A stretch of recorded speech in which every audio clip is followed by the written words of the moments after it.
When our MC Ryan finally finds the 12th floor's guardian, the rumors turn real. The human slayer exhales a wave of orc fear that drains his stats, but Ryan crushes it with blue earth breathing and keeps moving. This floor is a maze, so he picks the only rule that matters: mobility. He mounts a zombie wolf, darts around the beast, and lands a dirty strike from behind. It still isn't enough. Even his wound curse only pushes the orc into berserk rage. So Ryun switches plans. He floods the tunnel with expendable undead, soul-feeding them for a brief burst of power, then orders Kornak to take command. Poisoned deaths chip away at the berserk state, and Kornak draws a huge magic circle in midair, then drops a firebolt that finally brings the human slayer to its knees. Ryan finishes it with Hand of Death's life drain, levels up, and sees a new option: soul extraction with 57% success. He takes the gamble and wins, but the body doesn't disappear. If the Sermon family patrol finds that corpse, his hidden necromancer power won't stay a secret. So how did he end up in this place? The story starts with echoes of screams and pain emerging from a basement, and when the light pans into the basement, we see our MC, Ryan Sarman, being tortured by a white-haired dude. The dude takes fun in inflicting pain on our MC, who is supposedly cursed. He has done a lot to hurt Ryan that he expects him to die, but he is still holding on to life. In pain, Ryan tries speaking out, but he can't because he is already missing his tongue. The white-haired man walks away in disappointment, saying he couldn't get anything useful out of Ryan, despite the fact that he was from the Sermon family. Apparently, the white-haired dude is named Sons Phaeton, and this is the 3rd year he has been tormenting Ryan after he wiped out the Sermon family. Talking about the Sermon family, they are a prestigious family guarding the front line against monsters that are known to constantly emerge from the Dark Zone and attempt to invade the continent of Drea. There are 5 great houses on the continent, but Sermon is the mightiest and most renowned house. However, the sudden disappearance of Ryan's father and his elder brothers has caused the house to decline at a terrifying speed. Seeing this chance, the Phaeton house made their move to crush the Sermon family. Apparently, they wanted the blessing passed down in the Sermon line, which is the blood of the dragon. Those who carry this blood become 7th Circle Archmages at the young age of 10 and Swordmasters at 15. However, Ryan wasn't among them because once in several centuries, a curse appears in the house. This is the curse of the Demon King Arkan, and it was passed down to Ryan. Because of this annoying curse, Ryan couldn't learn swordsmanship or magic. Ryan is devastated because he knows that Phaeton would never have dared to make a move against them if he had the strength he needed to defend the family. However, Ryan is tired of regretting everything that happened because he knows that the end is near for him. Just as predicted, wolves are set upon him, and as they devour him, Ryan closes his eyes with the relief that he can finally rest after several years of torture and inhumane experiments. As he fades into oblivion, he sees flashes of himself fighting on an unfamiliar front. He looks absolutely powerful while decimating enemies and trying to get to what appears to be a powerful being clad in gold. In the end, the gold grants Ryan one wish, and suddenly, Ryan opens his eyes to see his nanny, Cullen, out his name. Ryan is surprised and confused because he doesn't understand how the lady is standing right in front of him, since she is supposed to be dead. In addition to that, she looks very young, and the house also looks intact. Ryan immediately tells Cullen to bring him a mirror, and she does as told. After looking at his face, Ryan asks Cullen what year it is. Cullen then replies that it is the 17th of August, Drea calendar year 1892. This shocks Ryan because this was the same year that he was 12. This is also the same period that the family started going downhill. Ryan is still trying to understand what is happening when a stern-looking man enters the room. Ryan immediately recognizes him as Alejandro, captain of the Sermon Knights. Apparently, Alejandro came to check on Ryan because he believes that he is faking his sickness. However, after seeing Ryan in his current state, Alejandro decides to back off, telling Ryan that he is free to skip the day's training. He is about to leave when Ryan calls him back, refusing to skip the training, telling the man that he is fine. Alejandro and Cullen are shocked when they hear this because it is unlike Ryan to refuse a break. Alejandro is forced to ask Ryan if he is really the young master that they know, and Ryan confirms this, saying he hasn't changed. Surprisingly, Ryan tells Alejandro that they don't need to do any training because he wants them to skip directly to monster hunting. Deep down, Ryan has gotten the perfect chance to set everything right, and he is not about to throw it all away. After getting out of his bed, Ryan realizes that he can use the status window, which he considers a relief even after his regression. His current level is level 1, and his other stats are trash. He is also still under the Archon curse, which is rated very high. It turns out that the ability to use the status window is peculiar to Ryan only, as there is no other person on the continent who can use it. Moments later, Alejandro shows up to tell him that the monster is ready, and it turns out to be a dreadful goblin. The goblin has been tied to a post, and Ryan is supposed to take down the goblin with a wooden sword. Standing in front of the goblin, Cullen urges Alejandro to stop Ryan because he usually faints whenever he faces a goblin. Ryan doesn't argue this because he knows that Cullen is right, but this only applies to Ryan of yesterday. Now that Ryan is standing in front of the goblin, the curse kicks into action, and it starts amplifying the fear of monsters to try to cripple Ryan and stop him from making a move. Sensing that Ryan might be hesitating, Alejandro tells Ryan that he can rest for the day, but Ryan refuses, and he manages to walk closer to the monster. Ryan calms himself down, motivating himself with the fact that he is not the same Ryan from the past. He pushes himself forward with the belief that he can take on the goblin. While staring into the goblin's eyes, he pictures the golden dude standing in front of him, and this fury pushes Rian to smack the goblin hard on the head. This shocks Alejandro and Colin, since this is the first time Rian has made a move. Rian then gets a notification on the status window, telling him that he overcame Arkan's curse through an experience that transcends the curse. Because of this, the rank of Arkan's curse has been downgraded, and Ryun apparently no longer feels fear toward monsters. The goblin is on its arse, begging for its life, and Ryun tells Alejandro to get him a real sword. Alejandro is shocked to hear this, but it dawns on him that Ryun has finally become a man. Armed with a real sword, Ryun goes after the goblin, and he cuts it down without mercy. Alejandro is left stunned when he sees this, and he tells Colin to watch closely because she is staring at the next head of house. After the training session, Ryun washes off the blood on his face in the restroom. He is glad that he has confirmed that he can actually grow by overcoming Arkan's curse. Nonetheless, there was just a little growth, and he figures out that at this rate he's going to have to hunt down thousands of goblins just to level up. It dawns on Ryun that he doesn't have time to laze around because the day when ruin will come upon the sermon house is at hand. Thankfully, he is glad that he can overcome the Arkan curse. Apparently, it has been 2 years already since his father and older brothers went missing, and they have just been trying to maintain their position as a great house ever since. Since the enemies haven't made a move yet, Ryun is relieved that he has found one way to level up. With this out of the way, Ryun decides to try out the potential second method. Not long after this, a redhead lady with a mask on her face shows up to check on Ryun. Apparently, this lady is the leader of House Sermon's Magic Corps, and her name is Sena. Just like Alejandro, she is also a 7th Circle Archmage, of which there are just a few on the continent. Sena is a mysterious woman whose background and true nature are unknown to anyone but the family head, Ryun's father. Sena then scolds Ryun, asking him if he is becoming arrogant because he took down just one weak goblin. Sena then reminds Ryun that the reason they didn't proceed with magic training is that Ryun has no talent for it. Without Sena telling him this, Ryun already knows. This is because Ryun lacks all talent thanks to Arkan's curse, stripping him of everything. Ryun then smiles because this all came to an end after yesterday. Since Sena is asking him if he has mana, Ryun tells her to test him. Sena then asks Ryun to close his eyes, and using her mana, she draws a picture in front of him, which can only be seen with mana. Sena tells Ryun to tell her what she's drawn, since he is claiming to be different. Without hesitation, Ryun tells Sena that what she drew is a beautiful red dragon. Sena is shocked because Ryun got everything right. She is even more surprised at this because she set up the mechanism to make it look like something other than a dragon. Sena starts pacing around the room, wondering how Ryun was able to break the family curse. While she is still racking her brain, Ryun calls her attention. He tells her that he can see mana, but he can't use the mana cultivation method passed down in the family, which is why he needs her help. Basically, mana can't be used unless it settles in, and mana cultivation is another essential method for leveling up. Apparently, what Ryun is asking Sena is for her to help him with his mana cultivation, which is essentially tearing into his body to guide the mana. Sena mentions that this is basically putting Ryun's life in her hands.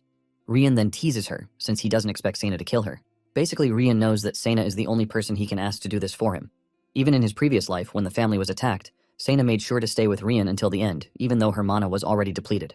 Remembering this, Ryun stretches his hand towards Sena, telling her that he trusts her. Once they are in agreement, Ryun takes off his shirt and he kneels down in preparation for the method. Talking about the Blue Earth cultivation method, it is passed down only to the direct line of the family. Ryun managed to explain the whole process to Sena, but surprisingly, she is getting everything right. It turns out that Ryan trained with this method on the planet Adeon to raise his level and stats. As the process continues, Sena urges Ryun to concentrate, telling him that he might feel intense pain. Sena tells him not to make a sound or even complain about what he is about to face. Sena tells him to stop if the pain becomes unbearable, but Ryun screams at her, reminding her he trusts her. With this, Sena continues to amplify the mana cultivation method, but the curse kicks in, dispersing the trapped mana in Ryun's body. Sena is surprised at how crazy the curse works, but she continues to inject more mana into Ryun's body. Ryun groans in pain, but all of Sena's efforts keep going down the drain as the curse disperses everything. Ryun soon figures out that Sena might not be able to overcome the highest grade curse. However, Ryun figures out that applying the training method from Adeon will make the mana rebound. He decides to confine the range within his body the moment the mana disperses to deceive the curse, while the mana remains intact inside his body. Suddenly, Sena realizes that the mana she is sending in is no longer vanishing like before. Thanks to the training method, Ryun continues resisting the curse, and although the process is painful, Ryun doesn't mind. Ryun remembers that he has endured a lot of pain in the past, and this is nothing compared to that. He motivates himself with the fact that he is Adeon's master player and his understanding of mana surpasses anyone else's. This type of understanding is something that is ingrained in the soul, not the body. Ryun continues to fight the curse because he is not ready to be defeated by a demon king that he hasn't even seen before. Ryun amplifies his receptivity and takes in every mana he can until he finally crashes to the ground. As he slowly loses consciousness, Ryun is not worried because the pain is nothing compared to the pain he felt from back then. He remembers that when he was in captivity back then, Alejandro had broken into the dungeon to save him. By the time he opened his eyes, he was already in the forest, and Alejandro was mortally wounded. Ryun is shocked to see Alejandro coming to save him, and Alejandro apologizes for coming late before he finally gives up the ghost. Ryun shed tears as he woke up to reality on his bed. Ryun wonders if the cultivation method actually worked. Even though he is supposed to be happy, remembering what happened in his past prevents him from doing this. Nonetheless, he is confident that he won't allow something like that to happen again because he now has the means to change his fate. However, he doesn't want this means to be discovered by other people, especially House Phaeton, since they are always monitoring everything he does. In addition, Ryun knows that he doesn't have what it takes to face Suns just yet. With this in mind, Ryun comes to the conclusion that his next plan is to accelerate the downfall of his family. Later on, Alejandro and Sena come to check on Ryun, and he tells the two that the whole process was a failure. Even though Ryun feels bad for the two because they came immediately they heard he recovered, he still can't tell them the truth. Even though he can tell them everything at the same time, he wonders if telling them the truth would actually help them. In addition, he doesn't even know if they are going to believe his story. With a smile on his face, Ryun casually tells the two that he can't feel any sense of mana inside him. He tells Sena that she is free to check if he doesn't believe him. Ryun stretches his hand to Sena, who agrees to check it. Sena tells Ryun that she doesn't know why he is denying his success, but she wants to confirm this herself. She activates the mana detection skill, and to her surprise, she can't find mana inside Ryun's body. She's confused by this because after the process yesterday, she sensed mana flowing inside Ryun's body. Totally disappointed, Sena walks away with tears in her eyes. After Sena's departure, Alejandro tells Ryun not to be too disappointed about the mana transfer failure because the monster hunt was a success and he can just focus on swordsmanship. Ryun then shocks Alejandro, telling him that he can't actually carry out the monster hunting a second time. Ryun tells Alejandro that after the first one, even eating became difficult for him. This leaves Alejandro totally disappointed and choked up. 2 months after this, Ryun didn't step out of his room. Colin got seriously worried because only the madam of the house is making moves to try to keep the family afloat. The other attendants and servants then ask Colin if Ryun has stepped out of his room, and she says no. One of the attendants expresses his disappointment that Ryun has remained in his room over the past couple of months. Another one believes that Ryun is about to die, which is why he has suddenly changed. Colin argues with them, telling them that they are wrong because Ryun tried so hard to meet everyone's expectations. Apparently, Ryun is called the ruin of the Sermon family, and he isn't called this in the estate alone. Even in the kingdom, people have gone further to call him the Sermon family's delinquent. It turns out that the number of employees quitting is now becoming higher every day. One of the attendants, talking to Colin, lets her know that he is also planning to leave when the month ends. Meanwhile, Ryun is in his room, and while having breakfast, he figures out that the quality of food is dropping, which means the family finances are going down the drain. Ryun is excited that everything is going according to plan. In the past, Ryun would have been running helter-skelter to try and revive what is left of the family. However, his current self is already experienced enough to know that he has to lie low to make the enemies drop their guard. Ryun is excited because the time to wipe out his enemies is close already. In the past, the downfall began with the disappearance of the family head. After this, the brothers and the mages went searching for him, but none returned. Thanks to this, the family lacks both manpower and resources to send more search parties. This has caused the once bustling training grounds inside the estate to be filled with a bunch of incompetent knights and unmotivated servants. In fact, the retainers of other nobles, who were always trying to get close to the next family head, saw the disaster that had befallen the family, and they all vanished without looking back. Because of this, things have gotten quiet, and Ryun sees this as an opportunity to lock himself in his room. Nonetheless, Ryun thinks the pace at which everything is collapsing is too slow. There is a saying that it takes 3 generations for a wealthy family to fall, but Ryun doesn't have that kind of time on his hands. Moments later, Colin enters the room with a smile on her face to tell Ryun that it is time for training, and Alejandro is waiting for him. Ryun immediately slides under his duvet, telling Colin that he also wants to rest for that day. However, Colin isn't going to take no for an answer, and she grabs Ryun from under the duvet. Apparently, Colin is doing all of these because she is determined not to leave the house in its time of need. Colin then carries Ryun to the training ground where Alejandro is waiting for him. Moments later, Alejandro starts screaming, telling Ryun that he is holding the sword in the wrong way. Ryun cannot believe just how stubborn Alejandro is because he hasn't given up since. Even though Ryun wants to repay their loyalty and passion, he is not ready to tell them that he has been secretly training at night. In fact, he has been using the body control skill, which is a skill from Adion that was useful for assassination. This skill deceives others about the body's condition, and at the moment it is half activated. After swinging for a while, Ryun throws off the sword under the pretense that he has to use the bathroom. When Ryun gets to the bathroom, he figures out that the skill is still too unstable to use because if he moves too abruptly, the control is going to break. Ryun then checks out his status and realizes that he is currently on level 3, and there has been a bit of progress in his other stats too. Ryun figures out he is going to level up faster and more efficiently once his stats hit the 20s. Ryun plans to get a ghost job like a Dion and also raise the Necromancer and Assassin to higher tiers too. Just then, Ryun steps out of the bathroom to find Alejandro talking to the chief butler, Truno Hilda. Truno apologizes for interrupting his training session and mentions that he has something for him. He brings out a letter, and since this is not his first time, Ryun already knows what the letter is. Ryun opens the letter, which turns out to be an invitation to the birthday party of the Darren Kingdom's second prince, Kyle Darren. Apparently, this is the final puzzle piece of the Sermon family's downfall, and Ryun is excited for it. Soon afterward, Rian and Truno depart on their journey to the capital. The moment they left the estate, Rian fell asleep and only woke up hours later. He tells Truno that he slept late because Colin was busy trying to sort the clothes he was going to wear. In fact, it was difficult for him to stop Colin from following him. Basically, Sena and Alejandro are not coming with them either. Apparently, a massive monster horde had appeared which required their attention. Rian cannot believe how perfect the timing is because Alejandro had no choice but to be dispatched to the border to handle the mission. On the other hand, Sena also left following a summons from Rian's mother. Since his mother is the one acting as the head of the house, Sena had no choice but to honor it. Thanks to all of this, Rian, a 12-year-old, is heading to the royal capital as the family's representative. Truno notices that Ryun is worried, and he tells him that there is nothing to fear because there is no one in the kingdom bold enough to lay a hand on the direct line of the Sermon family. Ryun cannot agree to this because he knows that this notion is only applicable to the Sermon of the past, but not the current Sermon house.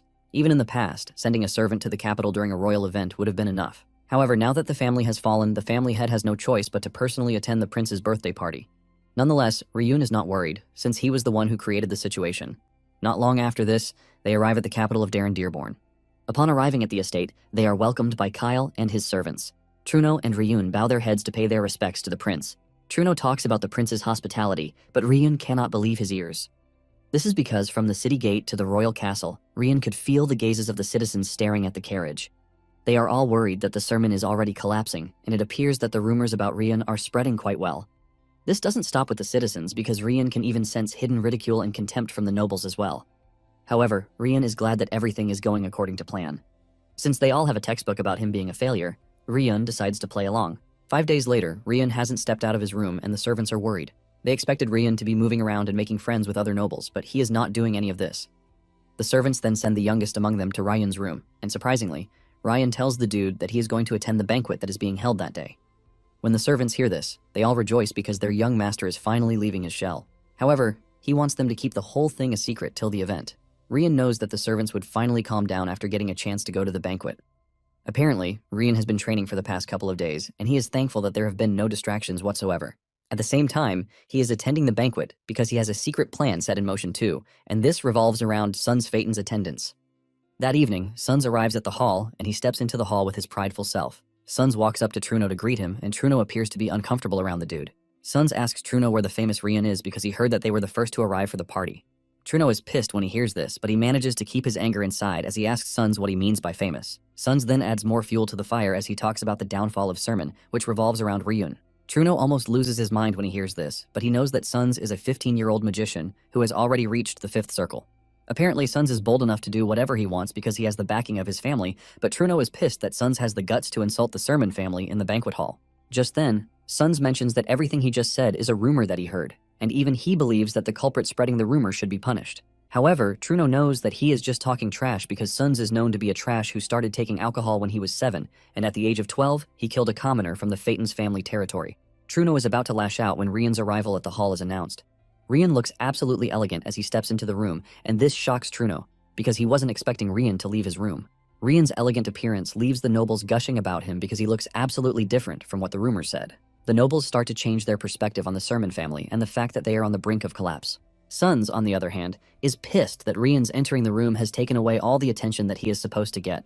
Ryun then walks up to Sons, telling him that he has heard a lot about him from his older brother, Raz. Apparently, Raz was the 4th son of the family who went missing after their father.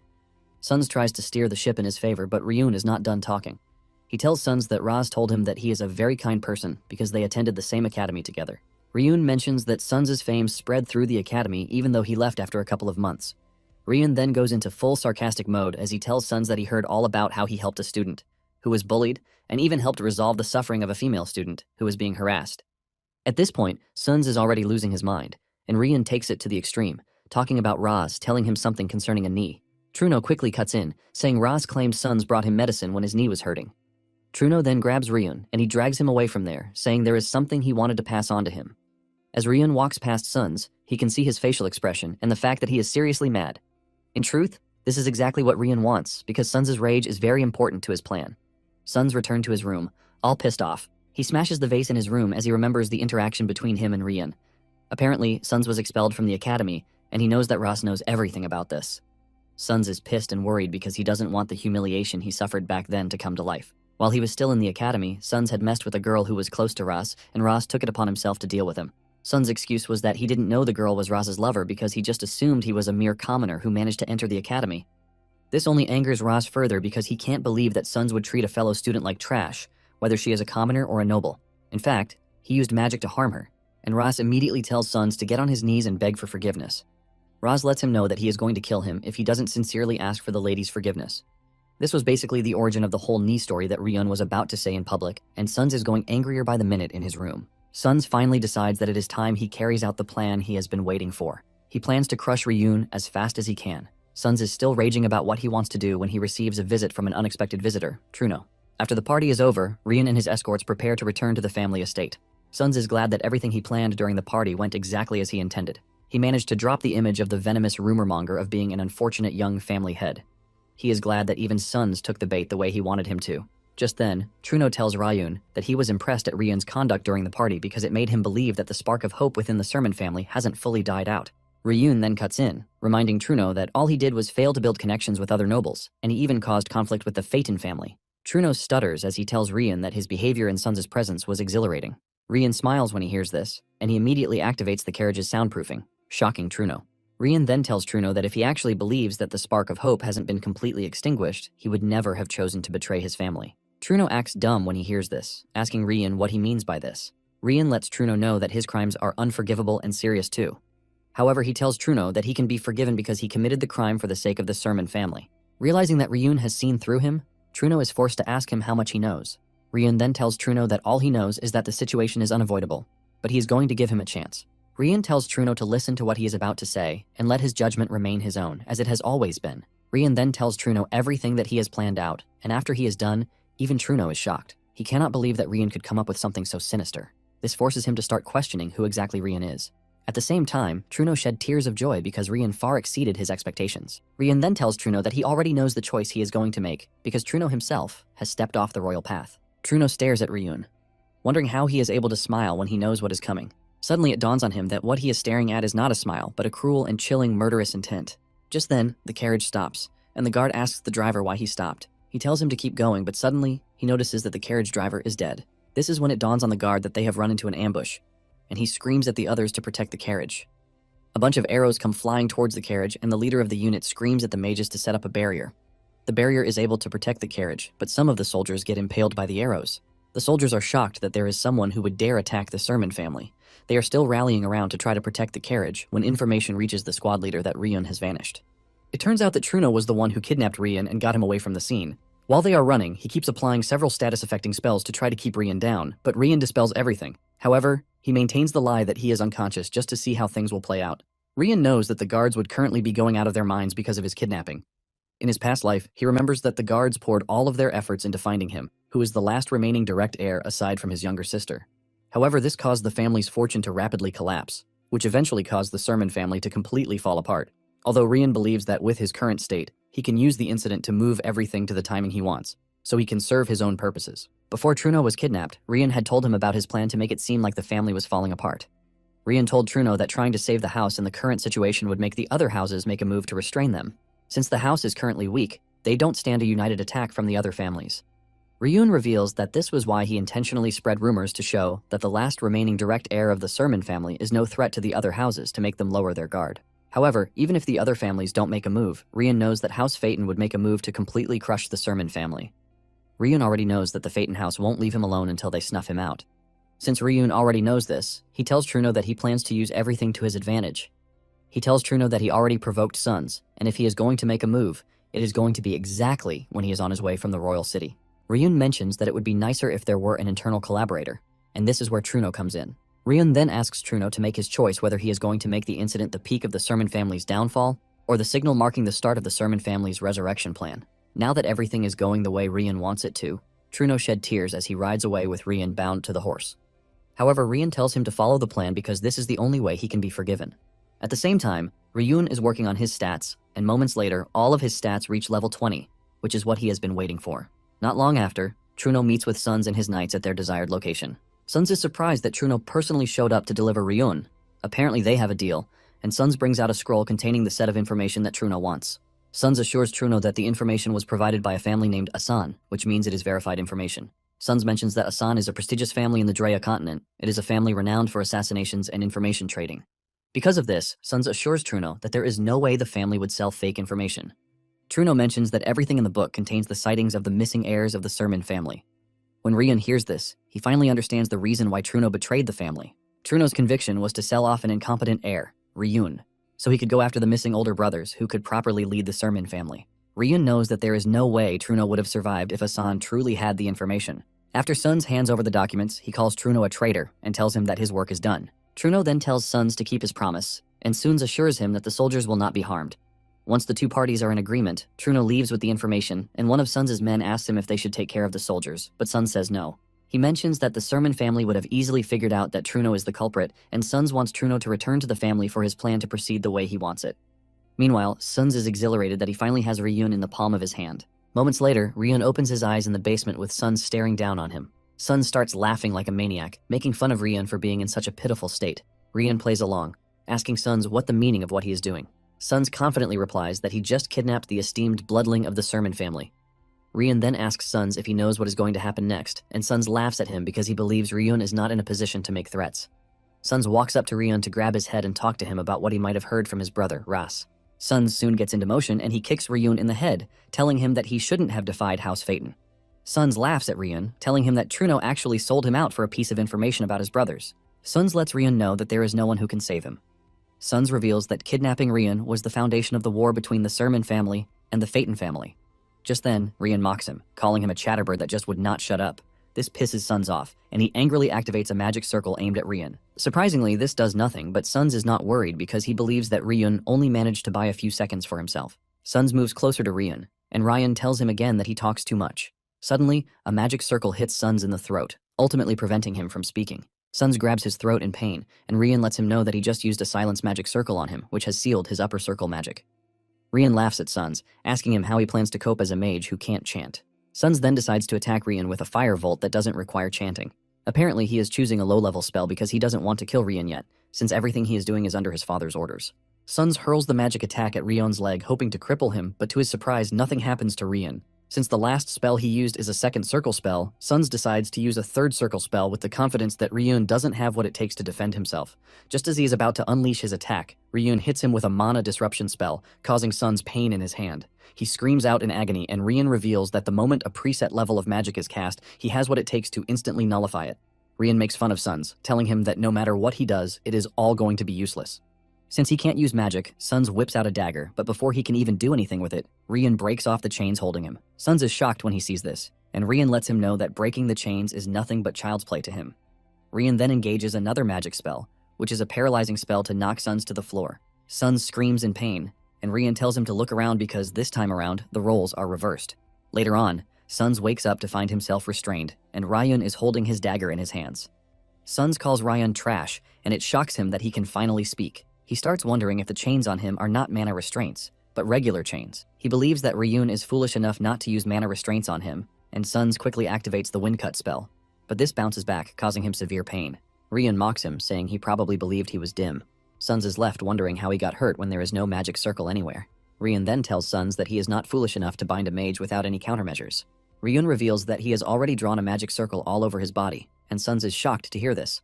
Ryun then cuts his shirt to reveal the gruesome magic circle on his chest. Ryun knows Suns is pretty familiar with the forbidden art of carving circles into flesh with scars, which is called the blood circles effect. This was how Suns did it to him back then, and he even did it while he was wide awake. Suns has no choice but to ask Ryun how he knows the spell because even according to reports, Ryun shouldn't be able to use mana at all. Apparently, this is all thanks to Ryun's past memories in his life in Adeon. 3 months ago, after Ryun got the mana link method, the first thing he did was level the concealment skill that would help him stay hidden. It turns out that obtaining new skills wasn't an issue for Ryun, thanks to the secret of circuits that he learned in Adeon. Basically, every skill has its own circuit, and mana is injected into a player's unique circuit to activate the skill. It turns out that only those who have reached master level, like Ryun, can perceive circuits. Thanks to his memories, Ryun remembers every circuit of all the skills he acquired, which is why he doesn't need to study or train repeatedly to gain a skill. Basically, the only thing he needs is mana and qualification because the moment he has these, he can instantly obtain the skill. Thanks to the concealment skill, he slipped out to pre-install traps in the basement with the skills, so he can get ready for Suns. Ryun is glad that Suns walked into his trap so easily because the magic circle is there to amplify the pain that Suns meant for him. Moments later, Suns is already begging Ryun to stop poking him with the dagger. Ryun then suggests that they take a break, and Suns weakly thanks him for this. Just then, Suns' pride comes in again, telling Ryun to stop whatever he is doing to him because Phaeton men will show up very soon. Ryun then turns to him, telling him if he meant a week instead of a day. Suns is shocked when he hears this, and he starts asking Ryun how he knows this. Ryun mentions that Suns told his men to come back in a week because he wanted to enjoy torturing him for a whole week. Suns freaks out when he realizes that Ryun wasn't unconscious at all during the start of the whole thing. It turns out that Ryun also knows about the Phaeton's scary secret unit, the Fingers of House Phaeton. Ryun mentions that he is a direct subordinate of the scary unit. However, Sun still tries to save his own skin by saying he is telling the truth, but Ryun angrily punches him in the mouth. Ryun then leaves Suns, telling him to keep screaming out his lungs because he's not going to touch him again for the rest of the day, since he has not promised it already.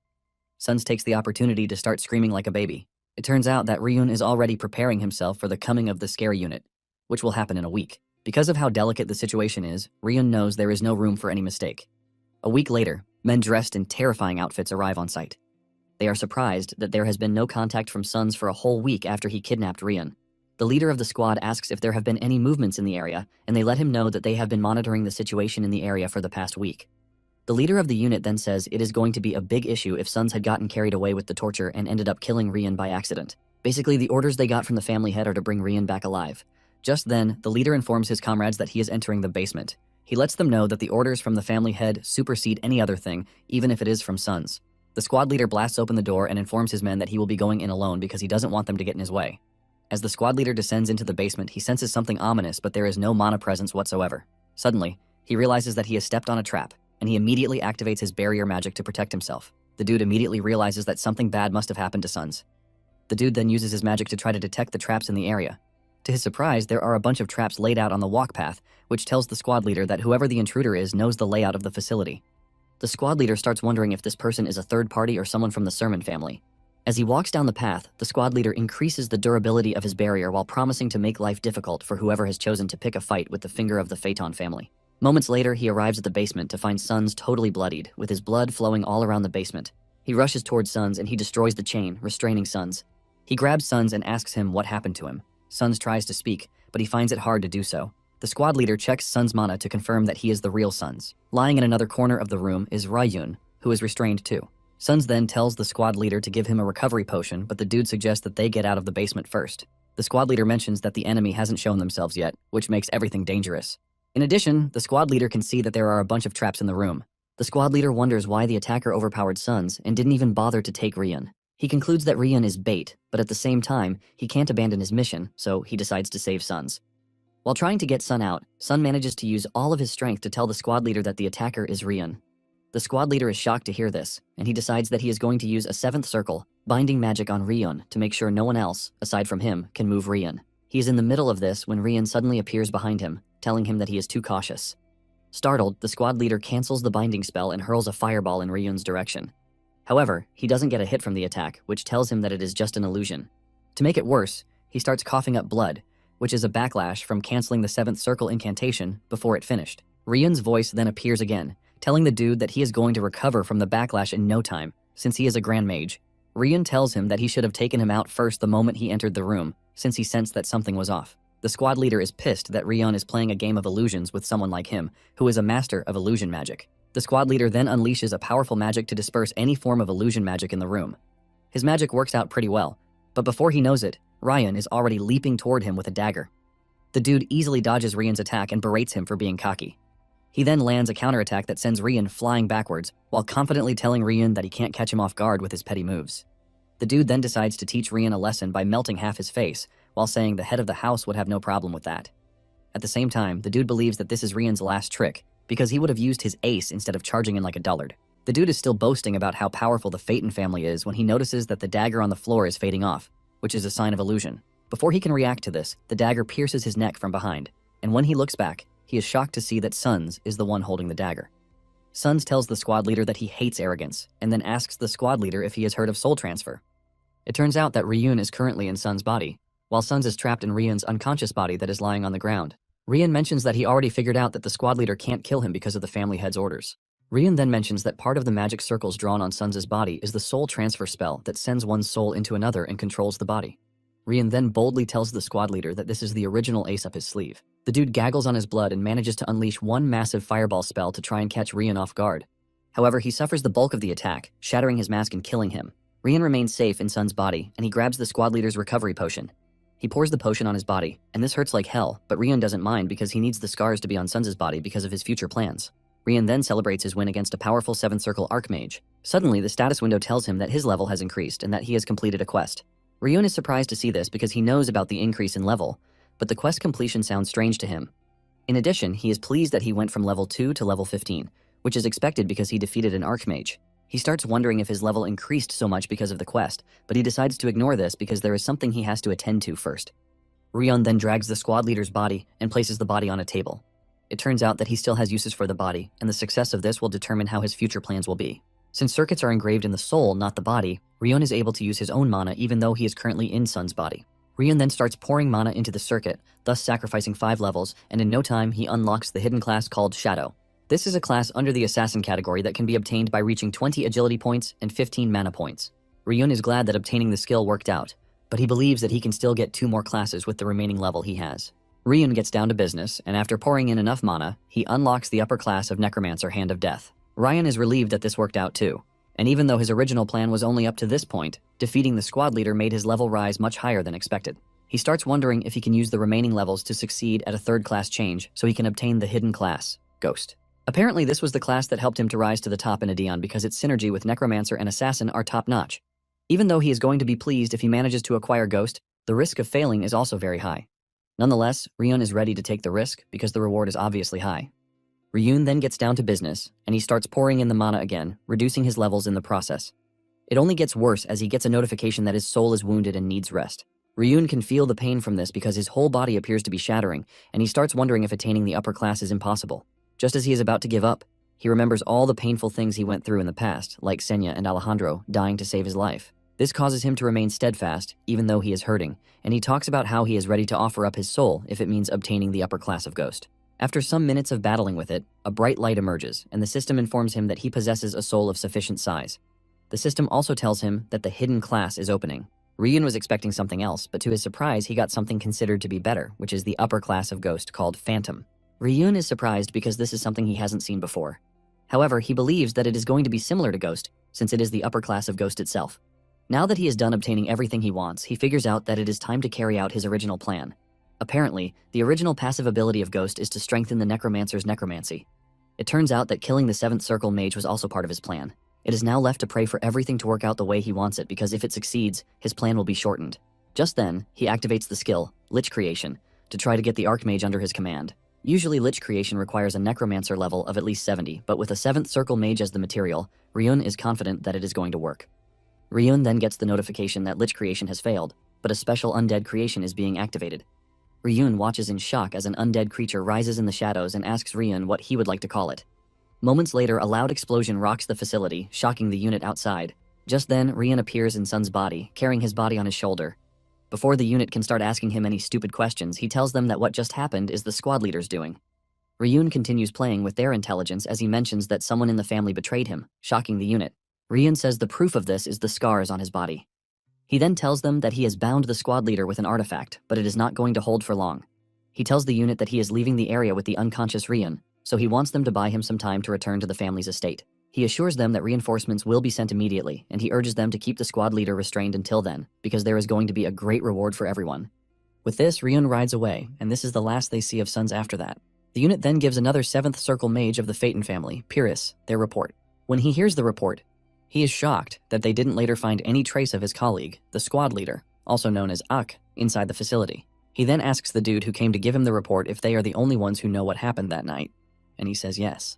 This turns out to be a mistake on his path as another masked dude appears behind him and pierces his neck with his sword, brutally ending his life. Pyrrhus tells the masked dude that Suns' disappearance might be a big issue, but they are going to be in a bigger mess if it gets out that they are involved in Ryan's kidnapping. Suddenly, Pyrrhus hears a commotion outside, which turns out to be Alejandro. He is raging and talking about how he is going to kill everyone in the camp. Pyrrhus then steps out of his tent, demanding to know why Alejandro showed up at another family's territory without prior notice, when he knows that this can lead to a war between their houses. Alejandro lets Pyrrhus know that they are the ones who started the war first, and he demands that they produce Ryun at once. Alejandro mentions that everything is no longer a suspicion but a certainty because a fire appeared in the border region just 1 week after Ryun's disappearance. Alejandro mentions that they just discovered the suspicious structure and underground facility, and the Phaeton family suddenly set up a camp right in front of them. Alejandro believes that with all of this, the Phaeton family is trying to hide something. Pyrrhus then tells Alejandro that they truly know nothing about Ryun's disappearance, and in addition to this, Pyrrhus reveals that Suns is also missing. Pyrrhus then tells Alejandro that they need their cooperation in the search, but Alejandro tells him to shut his mouth. Alejandro lets Pyrrhus know that they are not going to give them any chance to mess with the scene until the Sermon family is done with their own investigation. This immediately erupts into a tense moment between the two, and standing in the distance is Truno. He is surprised that Phaeton brought those troops over, and he starts praying that everything doesn't escalate into a conflict. Truno is talking about this when Sena appears on the scene, telling Truno that he has no right to run his mouth because he is a damn traitor. Sweat runs down Truno's face when he realizes that he has been found out, and Sena tells Truno that he would have been dead meat if not for Ryun's message. Sena tells Truno to keep his mouth shut and only talk when it concerns the search for Ryun. Truno then tells Sena that Ryun said he was going to leave a trace in the area, and he is pretty sure that the Phaeton family cannot locate it because only the Sermon family's peculiar cultivation method can locate it. Sena then decides to start looking for it, and she hopes that she catches a faint trace of Ryun's mana in the area, since he succeeded in the mana link last time. Moments later, Sena latches on to what Ryun has left for them, and to their greatest surprise, it is Suns who is hanging from a tree. On Suns' body is a writing pointing out that he is the kidnapper, and that he should be punished. Below his legs is a letter left by Ryun, and Sena quickly grabs the letter. Apparently, Ryun left the letter there because he knew that only Sena would be able to find it. It turns out that Ryun actually had the idea of taking over Suns' body to destroy the Phaeton family from within, but since the head of the family is an 8-circle mage, Ryun believes that he might notice the soul transfer. In addition, if he returns to the Sermon family, the incident might spark a war between the two families, and the current Sermon family doesn't have what it takes to withstand a war. This leaves him with the third option, which is to completely disappear. However, he decides to leave an explanation for Sena before doing so. After Sena is done reading the letter, Truno asks her about the contents of the letter, but she ignores him and just burns the letter. Sena then tells Truno that it is time they return home because there is going to be a lot for them to do from that moment forward. Later on, a young boy named Ryun is seen running through the streets, and there is no doubt that Ryun is the same person as Ryun. Ryun runs into an old dude who tells him to head to the guild because the leader is looking for him there. 3 months after the whole issue, the scene shifts to Phaeton, the royal capital of the Phaenstroy kingdom. Apparently, the tension between Sermon and Phaeton has become a popular topic among the people. Apparently, the people believe that the genesis of the issue is that a traitor from House Phaeton kidnapped the last bloodline of House Sermon. However, House Sermon later accepted reparations from House Phaeton. Since Sermon couldn't find its kidnapped son or even the culprit, some believe they shouldn't have accepted the reparations. Somewhere in the corner is the Phaeton branch of the assassination guild, Martong, and 2 top members are seen discussing the whole issue between Sermon and Phaeton. One is the branch manager, Sapphire, who is a second-class assassin, and the other is a dude named Duns. From what they have heard, it is said that Truno was executed by Alejandro for cooperating with the traitor. Moments later, Ryun enters the room to see Sapphire. Sapphire takes Ryun to her office, where she shows him an official letter recommending him as a member of the Martong Guild. However, there is still one test that needs to be passed, and Sapphire lets him know that this is going to be his first real mission. At the same time, Sapphire doesn't even think Ryun needs to be tested again because he was able to reach the final test at the Phaeton branch of Martong in just 2 months. Sapphire is proud to say a great talent has been born in their midst. Ryun agrees to this, but lets Sapphire know that he is still a long way from being a second-class assassin like her. Sapphire smiles because of how modest Ryun sounds, which is quite different from how he sounded the first time they met 2 months ago. This is something that is not known to the public, but Ryun quietly showed up at the Assassin's Guild and suddenly pushed a sum of money to them for an assassination request. Ryun tells Sapphire that he has no issue doing this since he heard that the guild would carry out any request as long as money is involved. Sapphire then tells Ryun that it was not about the money, but she had the gut feeling that she might never meet such a unique client again. Sapphire has been inspired since the first day because Ryun brought a huge amount of money just to order an assassination on himself. After they are done with their boring talks, Ryun stands up to leave and he tells Sapphire to call him when it is time for the test. After Ryun is gone, a strange dude clad in a purple aura emerges in the corner, asking Sapphire if she accepted Ryun into the guild because of her feelings, but Sapphire tells the dude that it is more than that. She mentions that Ryun actually joined Martong and finished all the assassination training in just 1 month. The reason why this is unique is that the same training is supposed to take a minimum of 5 to 10 years, which makes him a great talent. Sapphire then asks the dude, Cal, if he has finished his investigation. Cal mentions that he has looked into the name Ryun, and everything he found was that he was found on the street and raised by an unknown master. However, his master disappeared, which is why he joined the guild to find information about his master. However, the notable thing is his assassination request on himself to prove his worthiness to join the guild. Sapphire says she is doubtful of the information provided, but Cal lets her know that it is all true because he already went to the place where Ryun said he lived with his master, and there were traces of someone living there until recently. Even though Cal has conducted all of his investigation, Sapphire has the feeling that Ryun is actually Ryun Sermon, the missing heir of House Sermon. Sapphire doesn't want to think that it is a coincidence that Ryan went missing, and the same boy of his age, Ryan, showed up right around the time. Cal then tells Sapphire that the possibility of Ryan being Ryan is actually low, and Sapphire asks him why. Cal mentions that everybody knows that Ryan lacks mana and the skills to be a swordsman, and this is the result of the observation they have had of him since he was born. Because of this, Cal believes that there is no way the talentless Ryan possesses the same talent as Ryan. Cal lets Sapphire know that he can continue the investigation if she likes, but Sapphire tells him that it is enough. However, she wants Cal to look into Ryan's supposed master, because if he was able to raise a talent like Ryan, it means he is an extraordinary fellow. Unknown to the two, Ryan is actually listening to their conversation thanks to the necromancy skills. Ryan is also glad that the levels he lost during the class change have returned, which means investing his mana into body control was worth it. Thanks to this, he can change his appearance and even avoid mana detection. Ryan is impressed with himself because he now has the skills that he can employ to deceive a second-class assassin's detection skills. In addition to that, Ryan remembers the special undead that he created, and he ends up giving him the name Kornak. When Ryan first unveiled Kornak, he was shocked to find out that it was actually an undead that was capable of growing just like a player. Since there was no description, Ryan had taken a look at Kornak's circuit, which then gave rise to a quest called Avenger. Ryan was shocked when he saw this because he didn't expect a quest to exist on the planet. In addition, the whole quest is hidden in Kornak's circuit. At that point, Ryan sees Kornak as a mana-consuming monster and a burden that he has to share his experience points with, but he was sure that a day would come when Kornak would genuinely be helpful to him. Later on, Duns meets Ryan on the testing grounds, and he notices that he is carried away. He asks him what he is thinking about, and Ryan lies that he is thinking about becoming an official member of the guild and one day becoming the branch manager of Martong. Dun smiles when he hears this, and he lets Ryan know that with his rate of growth, he might actually be able to achieve this. However, Ryan would be going up against two other candidates, Pala and Lin, and only one will pass the test. Duns lets them know that this is the final test to become an official member of Martong and a 5th grade assassin. Duns informs the trio that whoever assassinates the target gets to become an official guild member, signaling the start of a race. Before they go on the test, Duns suggests that they tell him the target's information first. The trainee mentions that the target's name is Alec and he is aged 47. Apparently, he's a merchant who runs a fairly decent shop, and he's always escorted by 3 mercenaries. 2 out of the 3 are bronze ranked, while the last is a silver ranked mage. It turns out that there's a rumor that Alec has recently taken a young concubine, whom he visits in her bedroom every night. And it is important to note that while he is with the concubine, the mercenaries do not go anywhere near him. Duns is impressed by everything he heard because all he told them was the client's name, but they conducted an extensive investigation on their own. However, he lets them know that there is no guarantee that Alec is going to visit his concubine that night, which is a good reason why the guild gathers its information well. Since Ryan hasn't shared an insight, Duns asks him if he is going to share the information he has gathered, and Ryan asks if it is compulsory that he does. His replies shock the other two, and Ryan mentions that they can't all become official guild members if they work together to complete the mission, which is why it is a test only one person can pass. Because of this, Ryan tells them that he doesn't see any reason to share information. Pala and Lin immediately criticize Ryan, reminding him that they are comrades. However, Ryan adds more salt to their injury, telling them that they didn't learn anything about being comrades during training. Duns then cuts in, saying Ryan is correct because this is a test, and it is good for them to utilize their individual abilities. Duns then adds that the most important thing is to utilize what they have learned in training. Deep down, Duns is impressed by Ryan's take because discarding or using others as needed is the way of assassins. After he is done talking to them, Duns tells the trio to go ahead and try to assassinate the target.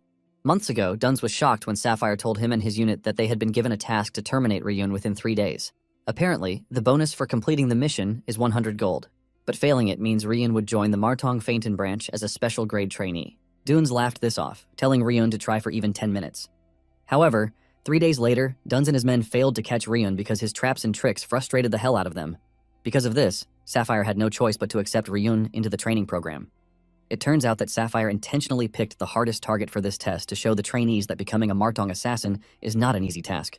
Meanwhile, Pala has managed to break into the premises after disarming the alarm magic, but to his surprise, there are more mercenaries in the area. He soon finds himself getting chased down, while Lin manages to hide herself pretty well, thanks to Pala taking the bulk of the mercenaries with him. Apparently, every time an attempt has been made on Alec's life, the one place he always runs to is his main wife's bedroom. Inside the room, Alec and his wife are seen arguing about why assassins are after him. Alec manages to convince his wife that she has nothing to worry about because the room is safe, and there are 2 of his most trusted mercs outside. Lin has managed to get herself to the wife's room, and she is standing directly above Alec and his wife as they argue. Since there are just around 5 ordinary soldiers in the area, she starts wondering if a frontal assault is the way to go. Suddenly, she hears the argument intensify, and when she looks through the small hole in the ceiling, Lin sees the main wife holding a knife, talking about how she has been patient enough all this time. However, she mentions that she is tired of all of his BS because he has been taking money from his own family to fund the lifestyle of his concubine. Before Alec can react, his wife pushes the knife into his neck, letting out a pool of blood. Surprisingly, she starts shaking afterwards, asking herself what she just did. The guards outside hear her crying, and they ask what is wrong with her. On the other hand, Lin wonders if the request was a success or a failure, since the target was killed by his wife. At the same time, it dawns on her that Ryun has not shown up since everything started. Later on, Lin returns to Dun's, and Lin mentions that the request was a failure because Alok was killed by his wife. Lin is shocked to see that Ryun made it back before her, but at the same time she starts to wonder if Ryun even followed them to the mansion at all. Moments later, Pala also returned, but not without injuries. Pala mentions that he only managed to escape because the mercenaries just started fighting among themselves. Duns then tells the trio that the test is over, and for their information, it is not a failure because Ryun completed the request. Pala and Lin are shocked when they hear this, since Alok was killed by his wife, which means the request was a failure. Duns then mentions that everything they saw was Ryun's doing because he made Alok's main wife take care of him herself. Pala and Lin hear this and are totally dumbfounded. Since they are all confused, Duns tells Ryun to explain the situation to them. Deep down, Lin doesn't think Ryun is going to answer because he would most likely answer with why he has to tell them. Surprisingly, Ryun lets them know that he is going to reveal everything. Ryun mentions that the whole solution was placed between Alok and his wife. Pala is shocked to hear this, and he asks Ryun if he got intel from the branch manager, which made him take advantage of the target's domestic situation. Ryun tells Pala that he learned about the target the same way he and Lin did. Ryun tells Pala that his intel on Alok bringing in a new mistress is correct, and the information on his guards is also correct. However, he lets them know that he already finished digging into these details himself. Ryun mentions that while the two are still trying to figure out a way to kill Alok, he was simply moving according to the plan he had already prepared. This shocks the two, and Pala challenges Ryun, asking him how he finished investigating Alok when he claims that he doesn't know who the target was. Ryun then replies that he didn't only investigate Alok. He confesses that he gathered information on everyone in the city with a bad reputation who could possibly become an assassination target. He even approached merchants sensitive to rumors to collect everything in advance.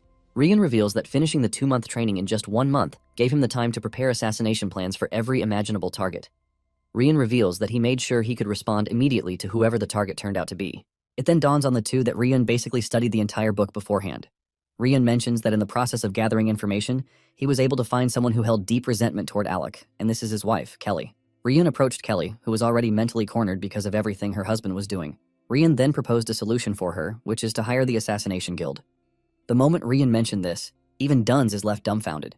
Ryun reveals that Alok had ignored his wife and kept bringing in mistresses.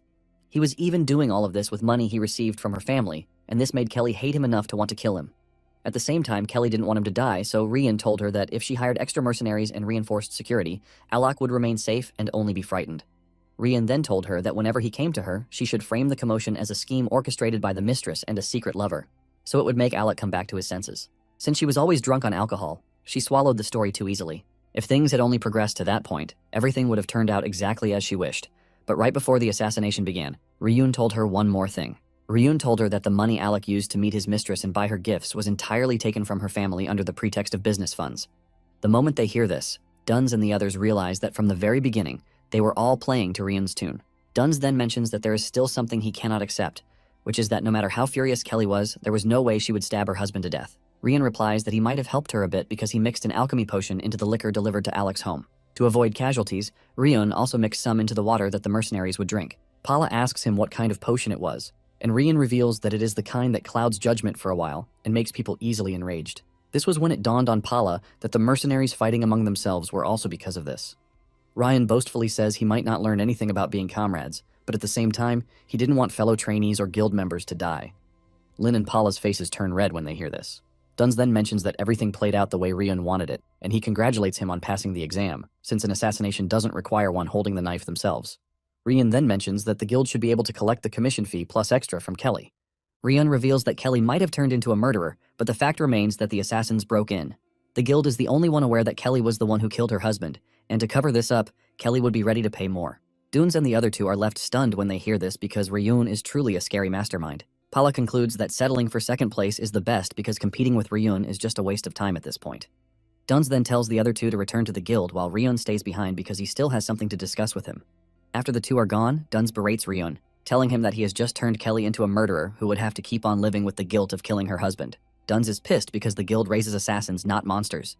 Ryun then mentions that he initially viewed Kelly as a normal human until recently. Apparently, every mistress that Alok has brought in has been terminated by Kelly. Basically, Alok had other businesses like narcotics, gambling, and the like that have managed to ruin lives.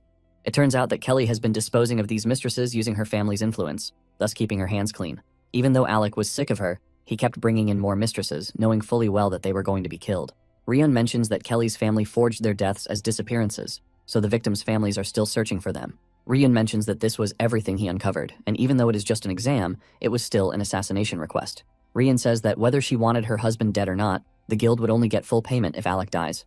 Ryan confidently tells Duns that it is not an assassin's business to determine whether the target deserves death or not. Ryun asks Duns if they are supposed to stop killing for money and start examining motives instead. He reveals that Kelly never said she didn't want to kill her husband herself, but she intended to use the assassination request, and the guild simply completed it for her.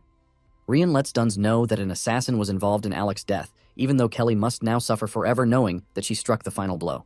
Duns then asks Ryun if he is basically saying conscience has no place for assassins, and Ryun tells him that if he wants to keep his humanity, he must grow stronger. Ryun says he must grow strong enough to change the system from its roots. Before leaving, Ryun tells Duns that he can never search for conscience while he is still acting under the Assassination Guild. Soon afterward, a ceremony is held to award Ryun his title as a full-fledged member of Martong and a 5th-grade assassin. Once the award is given, Ryun receives the notification that the quest is complete and his level has increased. In addition, he has also been given a bonus quest, and Ryun lets out a smile. The system informs him that he has gained Lin and Paula's respect while he met Duns' expectations.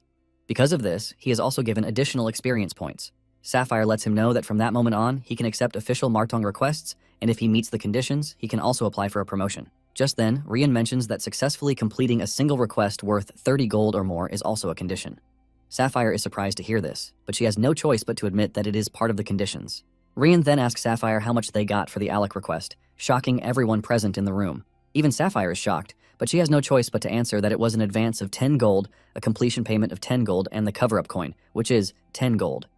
At this point, everyone is already on their toes, waiting for what Ryun is about to say.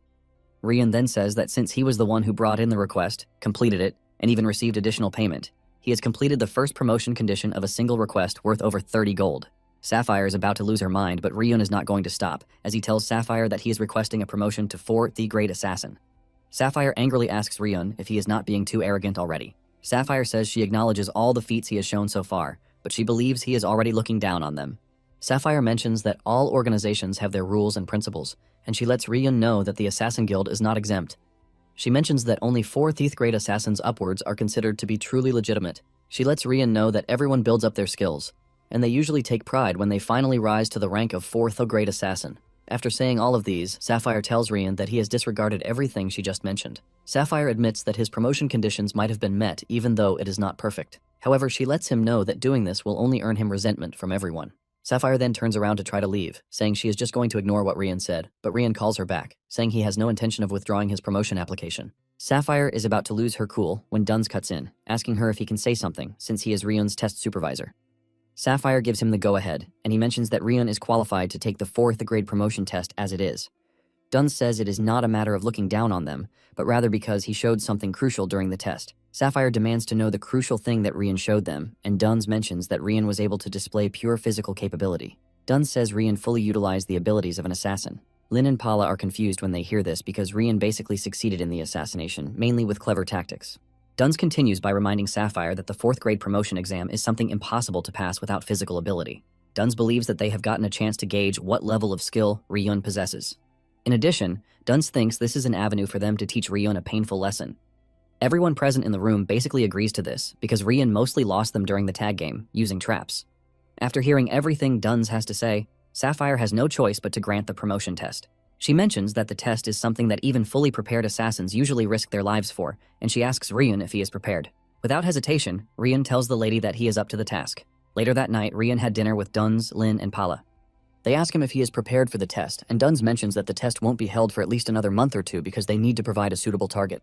Duns wants to know if Ryun will be training in the time period, but Ryun shocks them, revealing his plan to rest until the test. Ryun adds that he plans to leave the territory since he is now a full member of the guild and he is allowed to leave for a while. Duns confirms this, and Ryun reveals that he is going to be back before the test. Since there is nothing holding him back, Duns tells Ryun to do as he pleases. Apparently, after this rest, there won't be much free time again because from 4th grade onward, one is required to always take on requests. Not long after this, Ryun parks his things and heads out, and it appears that he is heading to the Dark Zone, known as the Hatland of Death. Later that night, an entourage runs into Ryun, who is kneeling in the middle of the road. The captain of the guards, a red-headed dude, Kenil, screams at Ryun, asking him what he is doing there. With tears in his eyes and a bandage around his ankle, Ryun reveals that he sprained his ankle. He asks the group if they can take him to the village up ahead because he can barely walk. Rian acts pretty well, saying he might actually die if the sun catches him in such a bad place, which is why he sat where he hoped someone might actually pass. Kennel then tells Ryun that he could have gotten himself killed because stopping a noble's carriage that is on an official duty actually warrants such punishment. Ryun then tells Kennel that they don't appear to be on official duty because they are taking a covert route instead of the main path. Ryun let out tears as he urged Kennel to save a poor young boy like himself. Just then, the noble inside the carriage tells Kennel to let Ryun into the carriage, but Kennel refuses. The noble then suggests that Kennel put Ryun on one of the horses, and even though he is against the idea, Kennel has no choice but to put Ryun on his horse. As they continue on the journey, the other soldiers don't waste the opportunity to make fun of Kennel, telling him that the kid suits him pretty well. The soldiers then ask Ryun for his name, and he introduces himself as Ryon from Phaeton. Kennel lets Ryun know that he is lucky to have met the kind, noble lady that they are escorting. Unknown to them, this is not luck but careful planning from Ryun. The lady they are escorting is Saint Rose of the House Rose, who uses the rose emblem. While Ryun was investigating the route for his journey, he realized that Rose and her entourage would be taking the same path as him. Apparently, they had been living quietly in a remote region of Fainstroy, but suddenly, the head of the family died, and Rose set out for asylum. Because they are a small border noble house, the soldiers escorting her are not even proper knights. They were basically House Rose private soldiers, and as they embarked on the asylum journey, they were appointed as knights. Moments later, Ryun hears the soldiers talking about the downfall of the House Rose, and they believe that this was caused by House Sermon. Ryun is surprised because, with all of his investigation, there is no indication that House Sermon was involved. Just then, Kennel asks the soldiers how they think House Sermon is at fault, and one of the soldiers reveals that he heard something. He mentions that House Sermon assassinated the head of the family to hide evidence of their collusion, and hearing this shocks Ryun to his bones. Later on, they set up a camp to rest, and Ryun sits away from the soldiers. He realizes that the soldiers believe that the downfall of House Rose is all thanks to the recent conflict between House Sermon and House Phaeton. Basically, House Sermon belongs to the Kingdom of Darren, and Phaeton belongs to the Kingdom of Fainstroy. The whole thing began when the eldest son of House Rose, who is practically from an enemy nation, became a knight of House Sermon. However, while performing border duties, he died at the hands of monsters, and House Sermon provided massive aid to House Rose in his honor. There was another house that was competing with them, and this is House Ani. They were completely dissatisfied with House Rose's rapid rise, which was backed by House Sermon.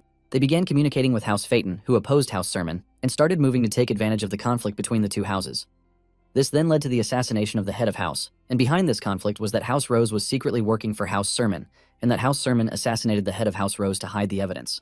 However, House Rose protested that their family member's death was actually an assassination commissioned by House Ani. But this was useless because House Phaeton already solidified the fact that Sermon committed this crime. Realizing that they stand no chance, since the head of the house has died, House Rose has no choice but to set out on the path of asylum to the Grand Duchy. Basically, the ones who know these facts are Kennel, who was just appointed as a knight and stayed by her side, and a few close associates within House Rose, who abandoned Saint Rose and left. Because the knights are not true knights, Ryun believes that the asylum journey is going to be a difficult one. At the same time, Kennel tells the soldiers the true story about everything, revealing that the person who is after Rose is the second son of the Ani family, and not the Sermon house. He adds that the asylum request was even made possible thanks to House Sermon that helped them secure the approval of the Kingdom of Darren. Kennel mentions that Sermon scraped together whatever it is they have left just to make sure they support House Rose. When the soldiers finally hear this, they raise a toast to House Sermon for being goated. One of the soldiers then offers Ryun a bowl of soup, and Ryun accepts the soup. They believe that Ryun is already tired of the story, but little do they know that he is deeply tied to House Sermon. Ryun then asks the soldiers if they are fine with him listening to their stories, and they let him know that there is no issue with this. However, they believe that the one suffering the most is Saint Rose. Deep down, Ryun agrees with this because the soldiers haven't even understood how dreadful the situation is, and believes that this is because of their lack of experience. Ryun knows that the Ani family would definitely not be satisfied with just killing the head of the family.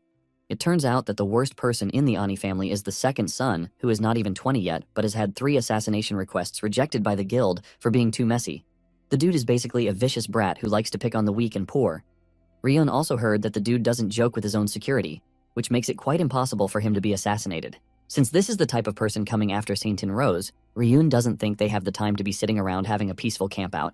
Just then, Ryun notices that they are being watched, and he starts thinking of killing them. However, he bins this idea because the enemy would have already reported the route they are taking. He figures out that he would just dig traps to slow their pursuit. Later on, Ryun shows up looking all dirty, and when the soldiers ask him where he has been, he mentions that he slipped while he was relieving himself. Unknown to them, Ryun was out there digging traps for the enemy. Ryun believes that he has laid enough traps already for the enemy, and since he has gathered the information he wanted, he can freely go on his way once they get to the next village. The next morning, they arrive at where Ryun is going to head down his own path, and he thanks them for giving him a ride. Kennel then asks him why he is going to a village that is close to the Dark Zone. Ryun mentions that he works as a peddler, and he is planning to buy monster materials in the village and sell them in Phaeton. Just then, Kennel gives him a recovery potion, telling him that it is from Saintin. Kennel says Saintin believes that his injuries haven't healed yet and he is going to need the potion. In addition, Saintin said they were able to find a moment of peace thanks to Ryun. Ryun appreciates the gesture, and he thanks them for it. As they turn to leave, the soldiers use the opportunity to tease Kennel again, saying he is a good man because he would have helped Ryun even if Saintin didn't tell him to. Kennel is forced to scream at the soldiers to get a move on before they reveal all his secrets to Ryun. After they are gone, Ryun gulps up the recovery potion, and he hasn't even finished this when 6 dudes on horses appear on the scene. Without a doubt, he figures out that they are after Saintin. 2 of the pursuers are ordinary mercenaries, 2 sword beginners, and a mage. However, there is a last dude who has his face covered under a hood, but without a doubt, Ryun knows the person is a noble. Since the person is a noble, Ryun quickly figures out that the dude is Ani family's second son, Garuta Ani. As they ride past him, Ryun realizes that the pursuers are stronger than he expected, and it also appears that his traps were not able to hold them. Ryun is about to start complaining about doing too much work for a bowl of soup when he realizes that he was given a bottle of recovery potion that cost about 20 silver. Ryun knows fully well that House Rose stands no chance because they are going to kill the soldiers and then kidnap Saintin. However, Ryun finally decides to step in as he counts the potion as advance pay. Because he has to be quick and effective with his plan, Ryun decides to borrow Kornak's help, and he summons him to hand him his first job. Moments later, Kennel senses the danger behind them, and he tells his comrades that they need to move quickly. Kennel tells Saintin to hold on, because the carriage might get shaky a bit. His comrades ask him why they are suddenly hurrying up, and he tells them that they are being pursued by people with mana. Kennel urges the team to get a move on, because they are almost at the border of where they are going. Kennel tells 2 of the soldiers, Guyan and Shaku, to take Saintin and run to the border just in case they catch up with them. He mentions that the Ani family would not be able to do anything again once they reach the border. It is pretty obvious that they won't want to clash with the Darren border guards. Kennel then turns around, telling them that he is going to buy them some time. As they ride away, Kennel closes his eyes and heaves a sigh of relief because he knows what is about to come next. Even though he was just knighted by luck, Kennel is still willing to give his life for House Rose. Moments later, the pursuers run into Kennel and he demands that they stop right where they are. Kennel gets off his horse and he aura farms as he moves toward the pursuers, demanding that they withdraw immediately or die. Garuta laughs when he hears this, and he tells Kennel that being knighted doesn't mean anything. Garuta takes off his mask, and one of the soldiers asks Garuta if it is okay that they reveal themselves. Garuta then mentions that they are going to kill everyone except Saintin, so it doesn't really matter. Garuta sends the 2 sword beginners after Saintin, telling them to bring her to him before she gets to the border. Kennel prepares to stop the 2, but a magic blast flies toward him, forcing him to move out of the way.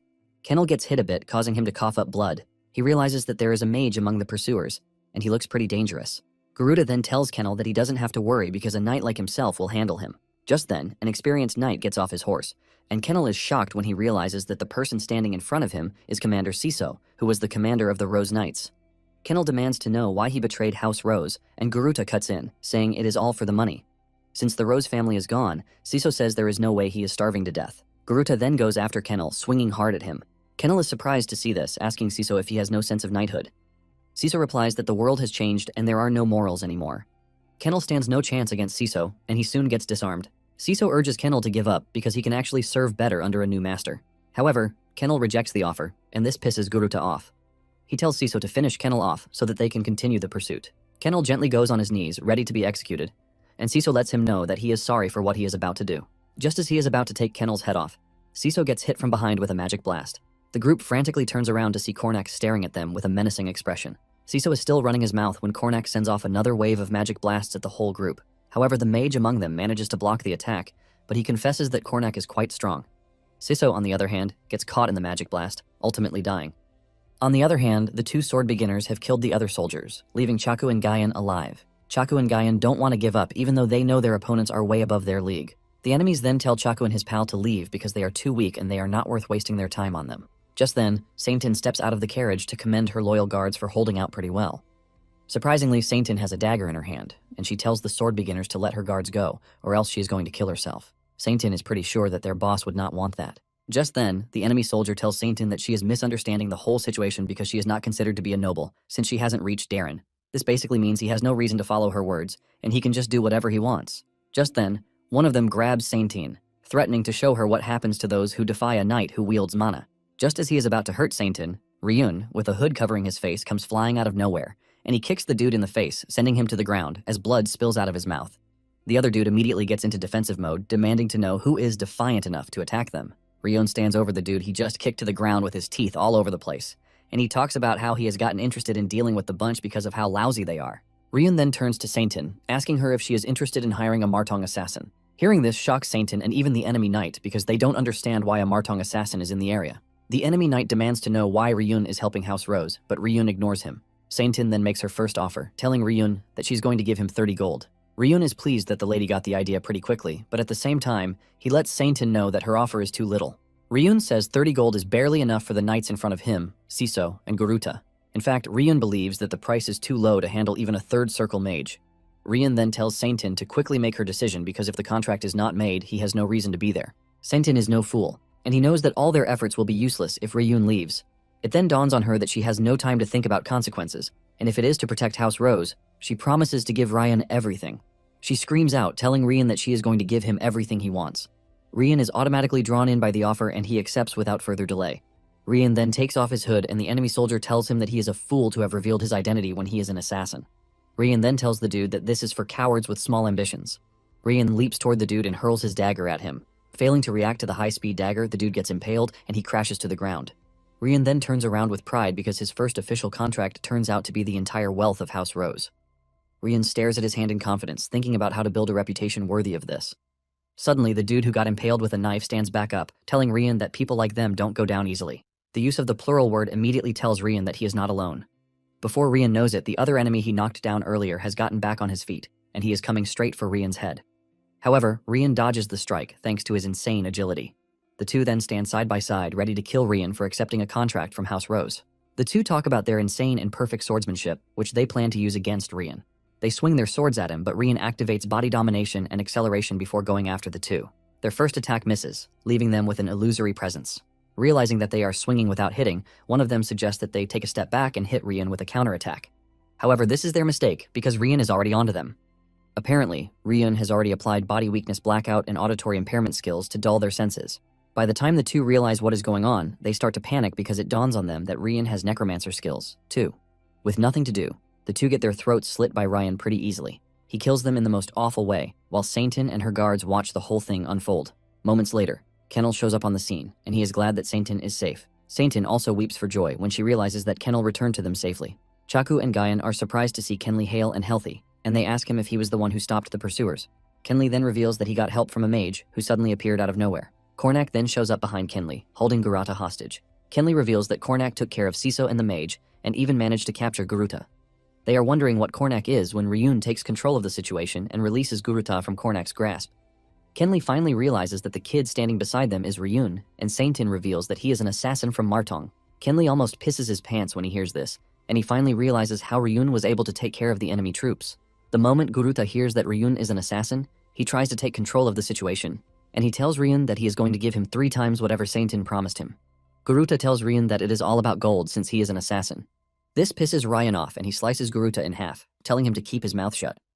Ryun is pissed that the dude is treating him like some cheap assassin when he doesn't even know what Saintin promised him. Ryun walks up to Saintin, reminding her of what she promised him, because Martong doesn't sit by and watch when payment is withheld. Saintin stutters in fear before assuring Ryun that she hasn't forgotten their agreement. Ryun then tells Saintin that he actually has no intention of collecting his due at the moment since he knows what the house is currently facing. However, he tells Saintin to submit a formal request for the promised 30 gold to the guild. As for the other balance, he tells Saintin that it is going to be a verbal contract, which is going to be a contract between them. Saintin agrees to this, and Ryun tells Saintin and her entourage to continue on to their destination. He assures them that there will be no one else chasing them again. He also mentions that he is going to arrange for the guild to dispose of the bodies after they leave. He tells the group to tell the border guards that they were attacked by bandits just in case they ask them what happened. Ryun says the guards are going to understand once they hear this, and the knights are blown away by how competent and smooth Ryun is. Kennel is about to ask Ryun something when he vanishes from their sight. After he is gone, Kenli mentions that there is more to Ryun because he calls himself an assassin, but he summoned an extraordinary undead. Kenli says the whole thing is shocking, coupled with the fact that the undead spoke human language. Because of how powerful Kornak is, and given the fact that he is an undead under Ryun, it shows how insane Ryun's power is. Because of this, Kenli believes that Ryun is a disciple of the legendary necromancer named Veda. Saintin and the other two freak out when they hear this, showing how crazy his take is. They ask him if Ryun being able to command an undead capable of casting magic means is a necromancer like Veda. This is basically an undead that wields magic while simultaneously taking down a third circle mage and a sword beginner. Kenli then replies that it is not that there are no undead on the Drya continent, but its existence is on a different dimension entirely. Chaku then mentions that Ryun being Veda's disciple might bring a lot of repercussions. Just then, Saintin cuts in, telling the group that all of them must maintain absolute silence regarding the events of the day. She mentions that she is not talking about Garuta's death because she would even like it if the news of his demise spread far and wide. Saintin lets the team know that the person she is talking about is Ryun, who saved them because he is a compassionate assassin. Saintin tells her comrades that they must hide the fact that Ryun is Veda's disciple, given the fact that it is true. Kenley is shocked to hear this as it dawns on him that Saintin is different from who she was when she left the castle.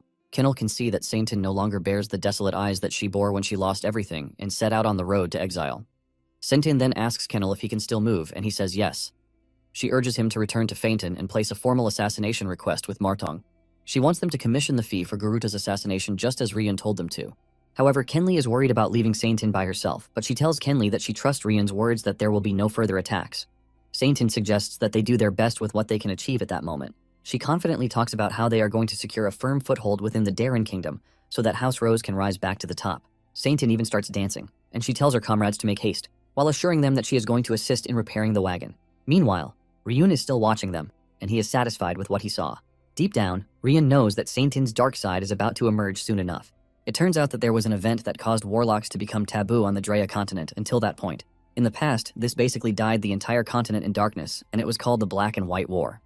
At that point in time, the warlocks suddenly rose up at the same time and began their uprising with the singular purpose to summon the Demon King. To do this, they started slaughtering people and summoned demons using this blood.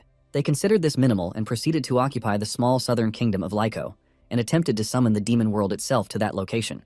This caused war to break out, and their actions caused the entirety of Drea to be engulfed in the flames of war. The other races, including humanity, came together to stand against the demons and the warlocks. In the midst of this chaos was when Veda the Necromancer appeared. Even though necromancers were classified under the same school as warlocks, Veda was totally different. Veda treated those who were injured by black magic and restored the people. Veda also began to sweep away the warlocks on the battlefield, and because of this, he was considered a saint to most of the allies. Since Veda only turned those who had the will to serve even in death into undead, there is a rumor that their strength existed in a dimension different from ordinary undead. Thanks to Veda's exploits, the perception of necromancers changed, and the warlocks and the demons were defeated in the war. However, in the aftermath, Veda did not accept the rewards offered by numerous dynasties, and suddenly vanished just the same way he appeared. After hearing what Saintin said, Ryun realizes that showing the group Conrack was the right idea because knowing the legend of Veda left a good impression on them. In addition, Ryun is impressed by how Saintin managed the situation and didn't lose her cool, which shows that she has the qualities to lead a merchant group. Ryun then tells himself the truth that everything he is currently doing is for the future. Even though House Rose is currently insignificant, Ryun has confidence in Saintin, who is going to be the next head of the house. Soon afterward, Ryun arrives at his intended destination, which is the starting point of the Dark Zone, the 12th floor. Ryun then dives into the entrance to the dungeon, and after a while he realizes that he has gone so deep that the sun can't even reach him. Surprisingly, there is still light inside the dungeon, but the darkness is enough to devour the illumination. There is no doubt that scary things occasionally appear from within. However, humanity has made sure to defend the Drea continent without pause, and Saruman stood at the forefront of the defense, researching the Dark Zone. Because of how vast the dungeon is, it has the tendency to make people wander like a chaotic maze, which is why the Drea continent is considered to be its boundaries. It turns out that floors 1 through 6 have not been explored, but there are reports that they exist. On the other hand, floors 7 through 12 have been discovered and fully explored. The higher the floor number, the closer it is to the surface and the weaker the monsters become. For example, the 12th floor that he is currently standing on houses monsters like goblins, mutant beasts, and even orcs. Rayon is glad that he actually investigated the area when he was still with the Sermon family. Rayon discovered that it was the perfect place to level up, rather than hunting monsters scattered sparsely across the Drea continent. This is a location where the monsters are densely packed, and Rayon believes that it is more suitable for a player. Apparently, maps and compasses are useless in the Dark Zone because they don't work, meaning the only way to navigate through is mana. Basically, the difficulty of the 12th floor is roughly equivalent to a beginner's hunting zone. Visitors rarely show up thanks to the labyrinth structure, meaning running into others is unlikely. Thanks to this, Ryun is confident that he can freely experiment and unleash the power he hasn't been able to use until that moment, without holding anything back. Ryun is particularly interested in using the Necromancer power that he hid from the world. Without wasting time, he activates the power to raise the goblins he just defeated. Since the goblins are pretty weak, Ryun plans to use them as a meat shield. Engaging the Hand of Death skills, Ryun strengthens the undead goblins and unleashes them on the area. Ryun sits and watches as his goblins tear apart the other monsters because he knows that nothing really poses a threat to him on the 12th floor. Once the undead army reaches 30, they fall off and Ryun figures out that his current limit is 30. He is disappointed because, in his prime, he was able to command thousands of undead. He believes that the undead are like marionettes on strings, and he must control them individually while they constantly drain his mana. However, thanks to his experience, his mental fortitude is sufficient, but his lack of mana causes him a big issue. Even though he is in the dark zone to gain experience, he knows he has to address his mana deficiency. To do this, Ryan figures out that he has to take down the floor boss. After a while, Ryun figures out that he has taken down about 100 orcs and goblins, leaving him to admit that the monster density in the dungeon is quite high. He compares it to dozens of dungeons getting combined and vomiting out monsters endlessly. In addition, the monsters in the dark zone do not vanish upon death, but they revive after a set period. Among monsters of the Drea continent, there are some that have formed colonies or interact with humans, classifying them as other races, but the creatures in the dark are total monsters that think only of slaughter. Ryun then decides to ignore other distractions and just focus on improving his magic. He plans to upgrade his skills and Kornak too. Ryun sits down in a meditating position and starts leveling up. Shortly afterward, he figures out that he has done everything he can through leveling up, which means he must now grow through methods that are outside the system. Suddenly, he gets the notification that Kornak has just found a bone that he likes. It turns out to be a goblin shaman's finger bone, and thanks to this, his magic increased by 1. Ryun is shocked when he sees this because Kornak is basically a growing undead. It then dawns on him that it would be profitable for him to raise a single undead rather than maintain dozens of weak undead. However, he is not sure if he can truly work on Kornak, since it is a new type of undead that he hasn't seen before. Ryun then opens his storage space to bring out the corpses of Garuta knights that he stored inside. Ryun is glad that he actually brought them because he can use their souls as an experiment. Ryun begins the process of soul extraction and knows that if it succeeds, it is going to provide the power he needs to deal with the scary floor guardian. Apparently, the floor guardian of the 12th floor is a well-known entity because its stories have spread among those who have visited the floor. It turns out that the floor boss is a special orc, and the Sermon family calls it the Human Slayer. Ryun has always thought that this was an exaggeration, but standing in front of the beast in person has changed his perspective. Just then, the orc breathes down on him and the system lets him know that he has been exposed to orc fear, resulting in a temporary loss of stats. However, Ryun resisted this with the blue earth breathing technique, and he lets the boss monster know that he has already prepared everything necessary to face it. Since the floor is designed like a maze, Ryun figures out that what is needed the most is mobility. Just then, Ryun mounts a zombie wolf, which he raised by killing the orc chieftain's mount. Even though the zombie wolf will disappear once the magic infusion ends, Ryun believes that it still provides enough time to deal with the Human Slayer. Using the zombie wolf, Ryun is able to get around the Human Slayer, and after assessing the situation, Ryun realizes that the monster is truly worthy of its name. The Human Slayer is so dangerous that even the Sermon family hunts by forming entire squads of knights and mages.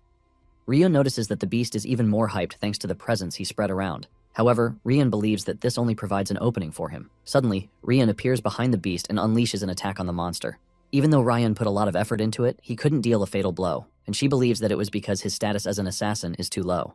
However, Ryun is not ready to give up, as he makes it worse by using the wound aggravation skill. This causes the orc to scream in pain as its back cracks in agony. Ryun expects the beast to just give up and die because the skill he used on it is a curse-type skill. Surprisingly, the orc turns to the berserk skill to block its pain and unleash more power. It then dawns on Ryun that defeating the orc physically will definitely not work. Ryun wastes no time raising the undead under his command. Ryun also whips out Garuta's dead comrades. Even though he failed in his last experiment, he believes that he has found another way to grow, which is undead enchantment. Ryun then consumes the souls of the dead knights to strengthen his undead army. Surprisingly, this works, and the system informs him that he can temporarily use the knight's abilities. Kornak is also able to consume a mage's soul, and Ryun is informed that Kornak's ability has been completely enhanced by soul sacrifice. In addition, Kornak was able to obtain some of the knowledge from his past life. With this, Ryun tells Kornak to take command of the army. The undead army immediately makes their way towards the Human Slayer as they deal several damage to its body. However, after a while, the Human Slayer still remains standing, even though he used the skill where the undead emit deadly poison when they die.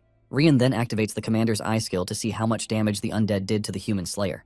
Even though they managed to deal a ton of damage, the undead goblins have been wiped out, but Ryun is not disappointed by this since he already knows that they are expendable. However, the poison manages to weaken the orc's berserk state, and Ryan screams at Kornak to finish the job. Kornak then leaps into the air to unleash a powerful magic circle to unleash a devastating fire attack, which is large enough to consume the Human Slayer. With the firebolt about to come on, the Human Slayer screams in fear because it knows what is coming for it. The firebolt finally lands and destroys every cell in the orc's body, ultimately bringing it to its knees. As it takes its final breath, Ryun commends the orc because it truly lived up to its title as a Human Slayer. Ryun then unsummons the rest of his undead army, returning them to the storage space. Ryun notices that the orc is trying its best to stay alive, but Ryun is not about to allow this, and he engages the Hand of Death skill that he has been upgrading for the past few days. It turns out that there is a sub-skill close to the Hand of Death, and it is called Life Drain. Ryun uses the life drain on the orc, and he starts gaining some stat increases until he reaches his limit and can no longer take in any points. The system informs him that he is receiving special experience points for being the first to defeat the human slayer. Thanks to this, his level increased, and he is informed that the Phantom's traits enable the use of soul extraction on the human slayer, but the chance of success is 57%. Ryun is shocked to see this because he didn't know he could actually harvest the soul of a named boss monster, and this is because he assumed that the monsters inside the Dark Zones lacked souls. However, this tells him that the Floor Guardians might be an exception. Even though the chances of this coming through is 57%, Ryun is not ready to let it slip.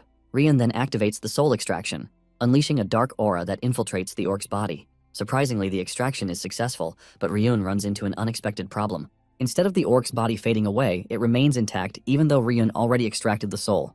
This is a problem because it is supposed to fade away and then re-emerge later in preparation for the next challenger of the floor. He knows for a fact that the knights from the Sermon family will discover the orc the way it is once they come patrolling.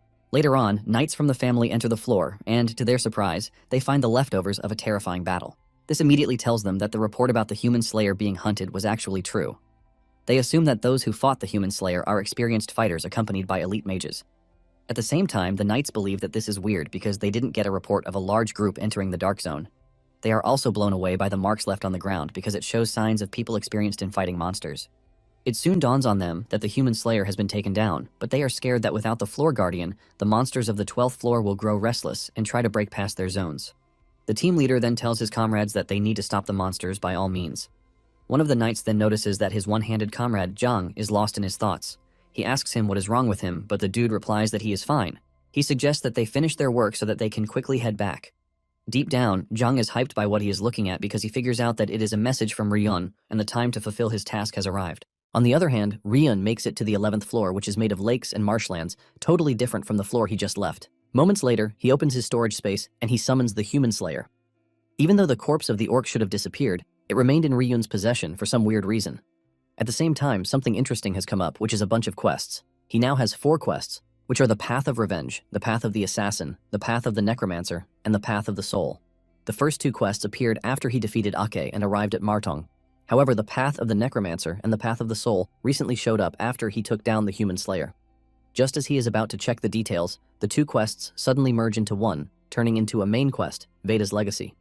Ryun is shocked to see that the Path of the Assassin has been converted to a job quest, and the sub-quests for the Path of Revenge are open. For the Path of Revenge, he is expected to rebuild the Sermon family, and for the Path of the Assassin, he is to obtain a Class 4 Assassin qualification from Martong. Ryun is shocked to see that the system has evolved because it was practically useless in Drea, unlike in Adeon. Ryun starts wondering why the system had to evolve at that moment. For the Veda's Legacy quest, he is told to raise the human slayer as an undead. He wonders if this is a coincidence, or if there is some kind of connection between the human slayer and Veda. Since he is confused about everything happening, he figures out that completing the quest is the only way to truly understand what is happening. Ryun then kicks his mission into play, and he tries to raise the human slayer. A dark purple aura covers the entire room as Ryun expends more power, trying to pull the human slayer out of the abyss. Before he knows it, he realizes that his mana is being drained at an aggressive rate. By the time he loses his footing, the human slayer emerges, but it appears that it is missing some body parts. The human slayer walks over to Ryun and bows to him, and Ryun is informed that he has successfully completed Veda's Legacy to raise the human slayer. However, a new quest pops up, and this requires him to complete the human slayer. He is informed that to complete the human slayer, he is going to need a hero's soul. Ryun is disappointed that even after using all of his mana, the human slayer came out incomplete. Moments later, Ryun engages the human slayer in battle, and even though it is not complete yet, it is a complete menace as it tears down monsters. However, there is a downside to this. Since the human slayer is a special entity on its own, it can be stored in the corpse storage without being destroyed, but Ryun would have to constantly supply it with mana. With this, Ryun fears that raising other undead will be impossible, but he also believes that he has found a way to utilize the human slayer. He plans to use Kornak for long-range attacks while he uses the human slayer, which he now calls Skeleton Berserker as a tank and warrior for close combat. Ryun sits back as the Skeleton Berserker runs wild, terminating monsters. Just then, he realizes that there is another reason he came, and he is already getting distracted. Ryun then activates the Blue Earth breathing technique to unleash a search wave that covers the entire area, but the search returns with nothing. It turns out that Ryun actually came to the Dark Zone to find his brothers because, according to Martong's information, his brothers were last seen in the Dark Zone. Ryun has been using the breathing technique hoping to find a resonance, but he can't sense anything from them. However, he is not disappointed yet because according to Martong's reports, his brothers are on the 9th floor, which is a deeper location. However, he is worried that his current strength doesn't have the capacity to tackle the 10th floor and the deeper ones. Suddenly, he notices that the technique is resonating back to him, and he realizes that someone from the Sermon family is within detection range. Ryun tracks down whoever they are, and he hides behind a tree. He senses two people coming toward him, and one of them isn't a knight or even a mage. However, he can sense that the other person has trained movements and is even wearing gear. In addition, this other person has just one hand. He starts wondering if he should reveal himself, since the person might be from the Sermon family. He's debating this when Sena appears behind him, teasing him about how much he has changed his appearance. Ryun's heart almost jumps out of his chest when he sees Sena, and he screams out in shock and fear. To his surprise, the other two who were walking toward him were Truno and Zhang. Truno offers his greetings, saying he definitely would not have recognized Ryun if he didn't use the breathing technique. Zhang mentions that they actually hurried to the scene after they saw the traces he left behind. It was when they were following the traces that they sensed the activation of the blue earth breathing technique. Apparently, Truno had told Zhang that if he notices any anomalies in the dark zone, it means Ryun has shown up. Hyped up about the whole thing, Zhang tells Ryun that it is an honor to play such a significant role. Suddenly, Ryun senses a scary female presence behind him, leaving him frozen. The woman then speaks out, telling Ryun that she is glad that he is safe. Ryun finally shakes off the shock and replies that it's good to see her, who turns out to be his mother. Apparently, his mother was always busy, and this was for the sake of the family, but back then, Ryun didn't know the essence of her efforts. Because he rarely sees her, Ryun holds a silent resentment towards his mother. However, it is different now because he knows that his mother was working so hard to make sure she doesn't lose her last son. Before they start saying anything, Sena creates a barrier.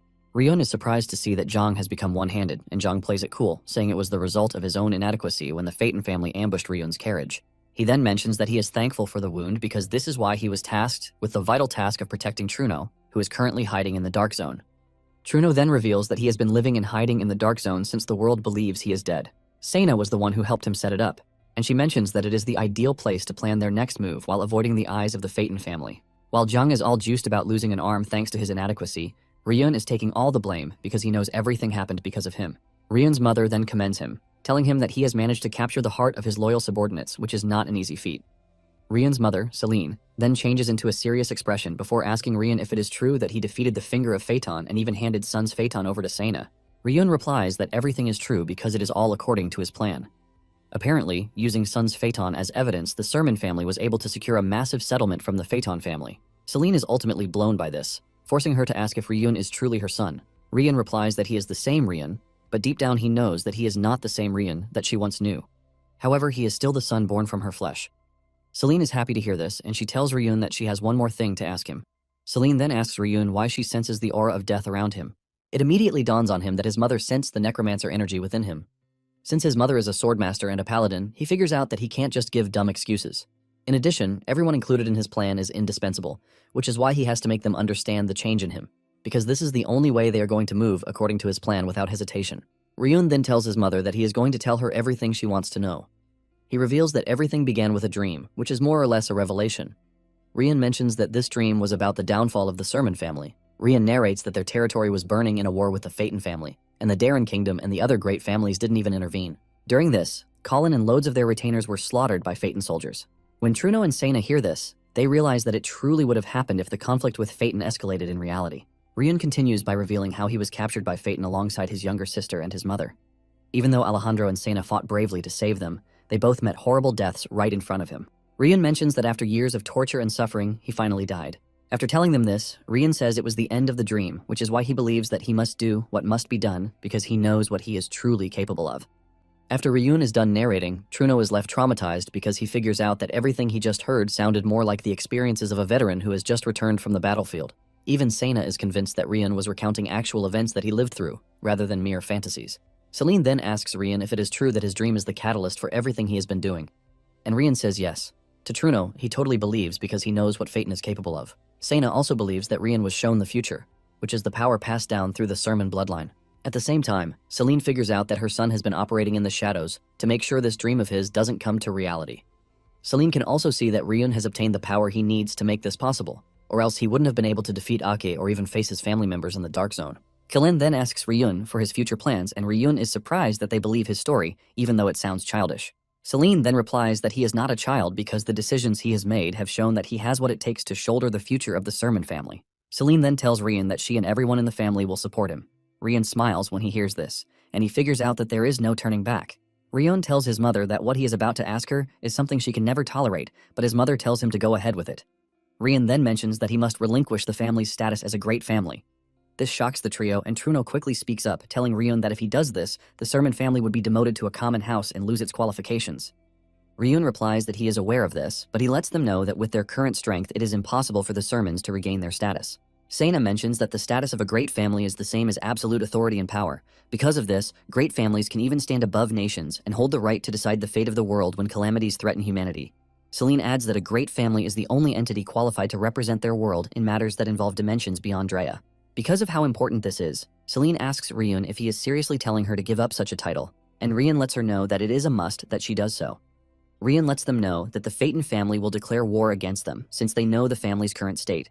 With this, they are going to use it as a medium to claim the title of the greatest family. Ryun reminds them that the family currently doesn't have what it takes to win a war. In addition, kingdoms don't intervene in conflicts between great families. Because of this, Ryun suggests that they discard the name of a great family and hide under the kingdom's banner. He says it is imperative that they receive the protection of the continent's laws and order.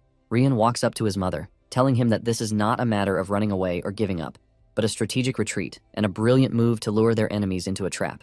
Ryun urges his mother to think about it, but lets her know that it must not take long. Ryun then says there is one more thing, and this is to bring his sister Maria back home as soon as possible. This shocks Truno and Sena because the house is already in disarray, but Ryun still wants them to bring Maria back to the house. Ryun then tells his mother that this is the only way, and it is also the only way to draw out what she actually wants from her. After saying this, Ryun tells them that this is all he can say for that moment. Just then, Celine shocks them by revealing that she is going to do everything Ryun just suggested. Ryun is glad to hear this because this is the only way they can avoid unnecessary sacrifices.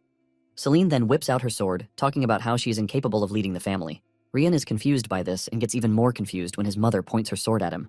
Celine lets Ryun know that she has a responsibility to be his mother before she takes on the role of a holy knight and the matriarch. Celine says everything Ryun has said is the same as saying he is going to take responsibility for the Sermon family. Since she is the current temporary leader, she believes that it is her job to test whether Ryun is qualified to take up the responsibility to lead the family. Celine tells Ryun that he has to withstand her strike, leaving the grown-ups present on the scene shocked and confused.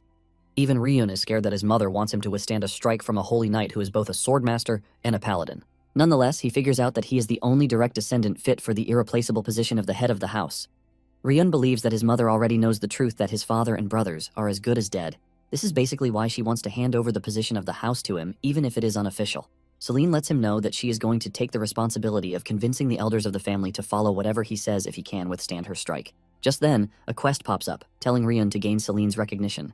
Since Ryun doesn't want his mother to carry the burden that comes with the family's responsibility, he figures out that he has no choice but to succeed. Even though his mother is both a swordmaster and a paladin, he knows that his mother cannot utilize the energies of both simultaneously. He knows that his mother is going to use mana if she plans to test him using the power of a swordmaster. However, she is going to use the holy power if she chooses the power of the paladin. Ryun then concludes that he is just going to readjust his reaction to whatever power she uses. Just then, Celine unleashes her strike, and even though Ryun could see the power in it, his mother was just too fast. Celine is surprised when Ryun doesn't block or even dodge the strike, but allows it to cut through him. However, it doesn't seem Ryun is affected by the strike. Apparently, Ryun was able to phase through the strike because the power his mother used was mana. There's a skill called etherealization, which utilizes the power of a ghost, and it is a fundamental ghost skill that Ryun used for over 100 years in a Daeon. However, Ryun's body isn't perfect for the skill yet, and before he knows it, he gets cut in the chest. Celine rushes over to grab him before he hits the ground, asking him if he is fine. Celine then activates her healing powers, but Ryun assures his mother that he is fine.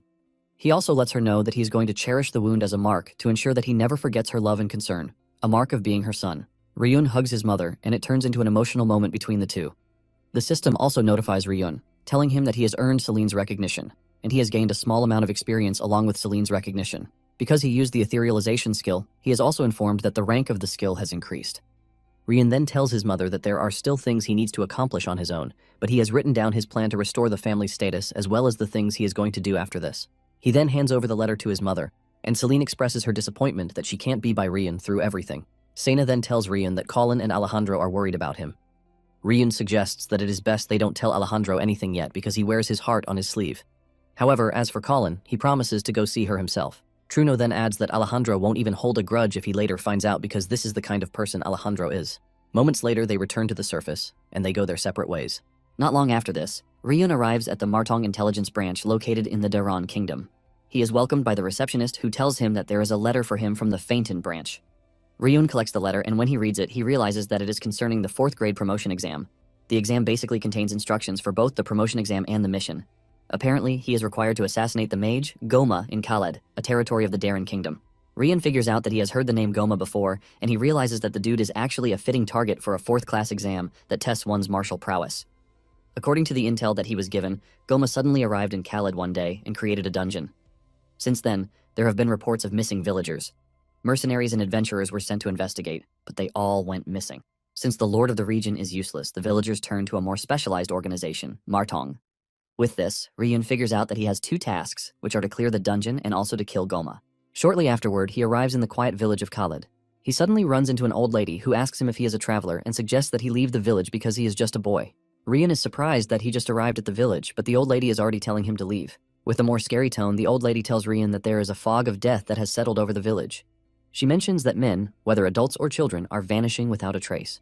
Ryun is surprised to hear that only men have been the ones disappearing. The old lady then points to the mountain in the distance, telling Ryun that a sorcerer has settled there and is consuming men to increase mana.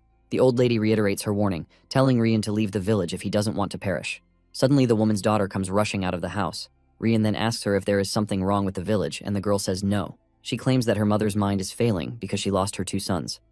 The girl then points in a direction, telling him that there is an inn that has decent food and a fine lodging for him to stay. While saying this, she is dragging her mother into the house, and Ryun is surprised that the girl's attitude is completely different from her mother's, as if she doesn't want him to leave. Before the girl finally drags the woman into the house, she screams at Ryun again, telling him to leave or else the sorcerer will consume him. Ryun then remembers the warning he got from Sapphire, telling him that there is a rumor about outsiders being lured into the village so that they can be sacrificed to the sorcerer in place of the village's own men. Since he is totally confused about what is happening, Ryun figures out that he will just settle down in the inn first because he has a gut feeling that he should not go hunting the sorcerer immediately. He knows that it is wrong for him to solely depend on the information provided for him by the organization. While entering the inn, there are 2 women on the rooftop behind him, possibly watching his every move. Moments later, the receptionist at the inn tells Ryun about the old lady and how she lost her 2 sons. She also admits that men have been disappearing in the village, and this includes travelers and mercenaries who have visited the village. She tells Ryun to be careful, and Ryun asks her what the lord of the region is doing to stop all that is happening.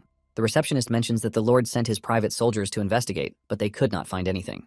Nonetheless, the receptionist believes that everything is going to be sorted out very soon because the villagers already gathered money to recruit experts. Ryun asks her what she means by this, and she reveals that the villagers already consulted the assassin guild, Martong. She is confident that the assassin guild will handle the situation. Surprisingly, the receptionist also tells Ryun not to stay long in the village. Moments later, 4 individuals enter the room. Ryun wonders who they are, but he can clearly see that there is a mage among them. The leader of the group then tells the receptionist to serve them food. Apparently, the 4 are there to meet someone, and they are not even glad that they are meeting the client in such a remote area. Just then, Ryun spots the silver badges on their chests, and he relaxes, believing that they are quite capable. Not long after this, one of the ladies watching Ryun from the rooftop enters the room and she walks over to Ryun. She asks Ryun if it is okay for her to sit beside him, but he ignores her. Nonetheless, the girl still sits beside him and even introduces herself as Lavina. Lavina then calls out Ryun's name, asking him if he is the one. Ryun is shocked to hear this, and it then dawns on him that Sapphire promised to send an assistant to help with the dungeon. Ryun cannot believe that they sent him a mere guide instead of an assassin as his assistant. He can't believe that Lavina is so inexperienced that she is even calling out his name in such an open place. Lavina continues yapping, forcing Ryun to cover her mouth with his hand, telling her to keep her mouth shut. Lavina whispers to Ryun, telling him that she is just excited because it is her first time seeing a guild member, but Ryun tells her to keep her mouth shut. Meanwhile, the mercenaries are already growing impatient that their client hasn't shown up, even though they gave up a troll hunt to come to the village. One of them urges his colleagues to be patient because this will be their first dungeon, and it is a chance to make the name of their Steel Shield mercenary group famous. In fact, he believes that they might get a promotion because of this. Ryun, on the other hand, is glad that the mercenaries didn't hear them, but Lavina lets him know that they are rookies because they have no idea just how terrifying the dungeon really is.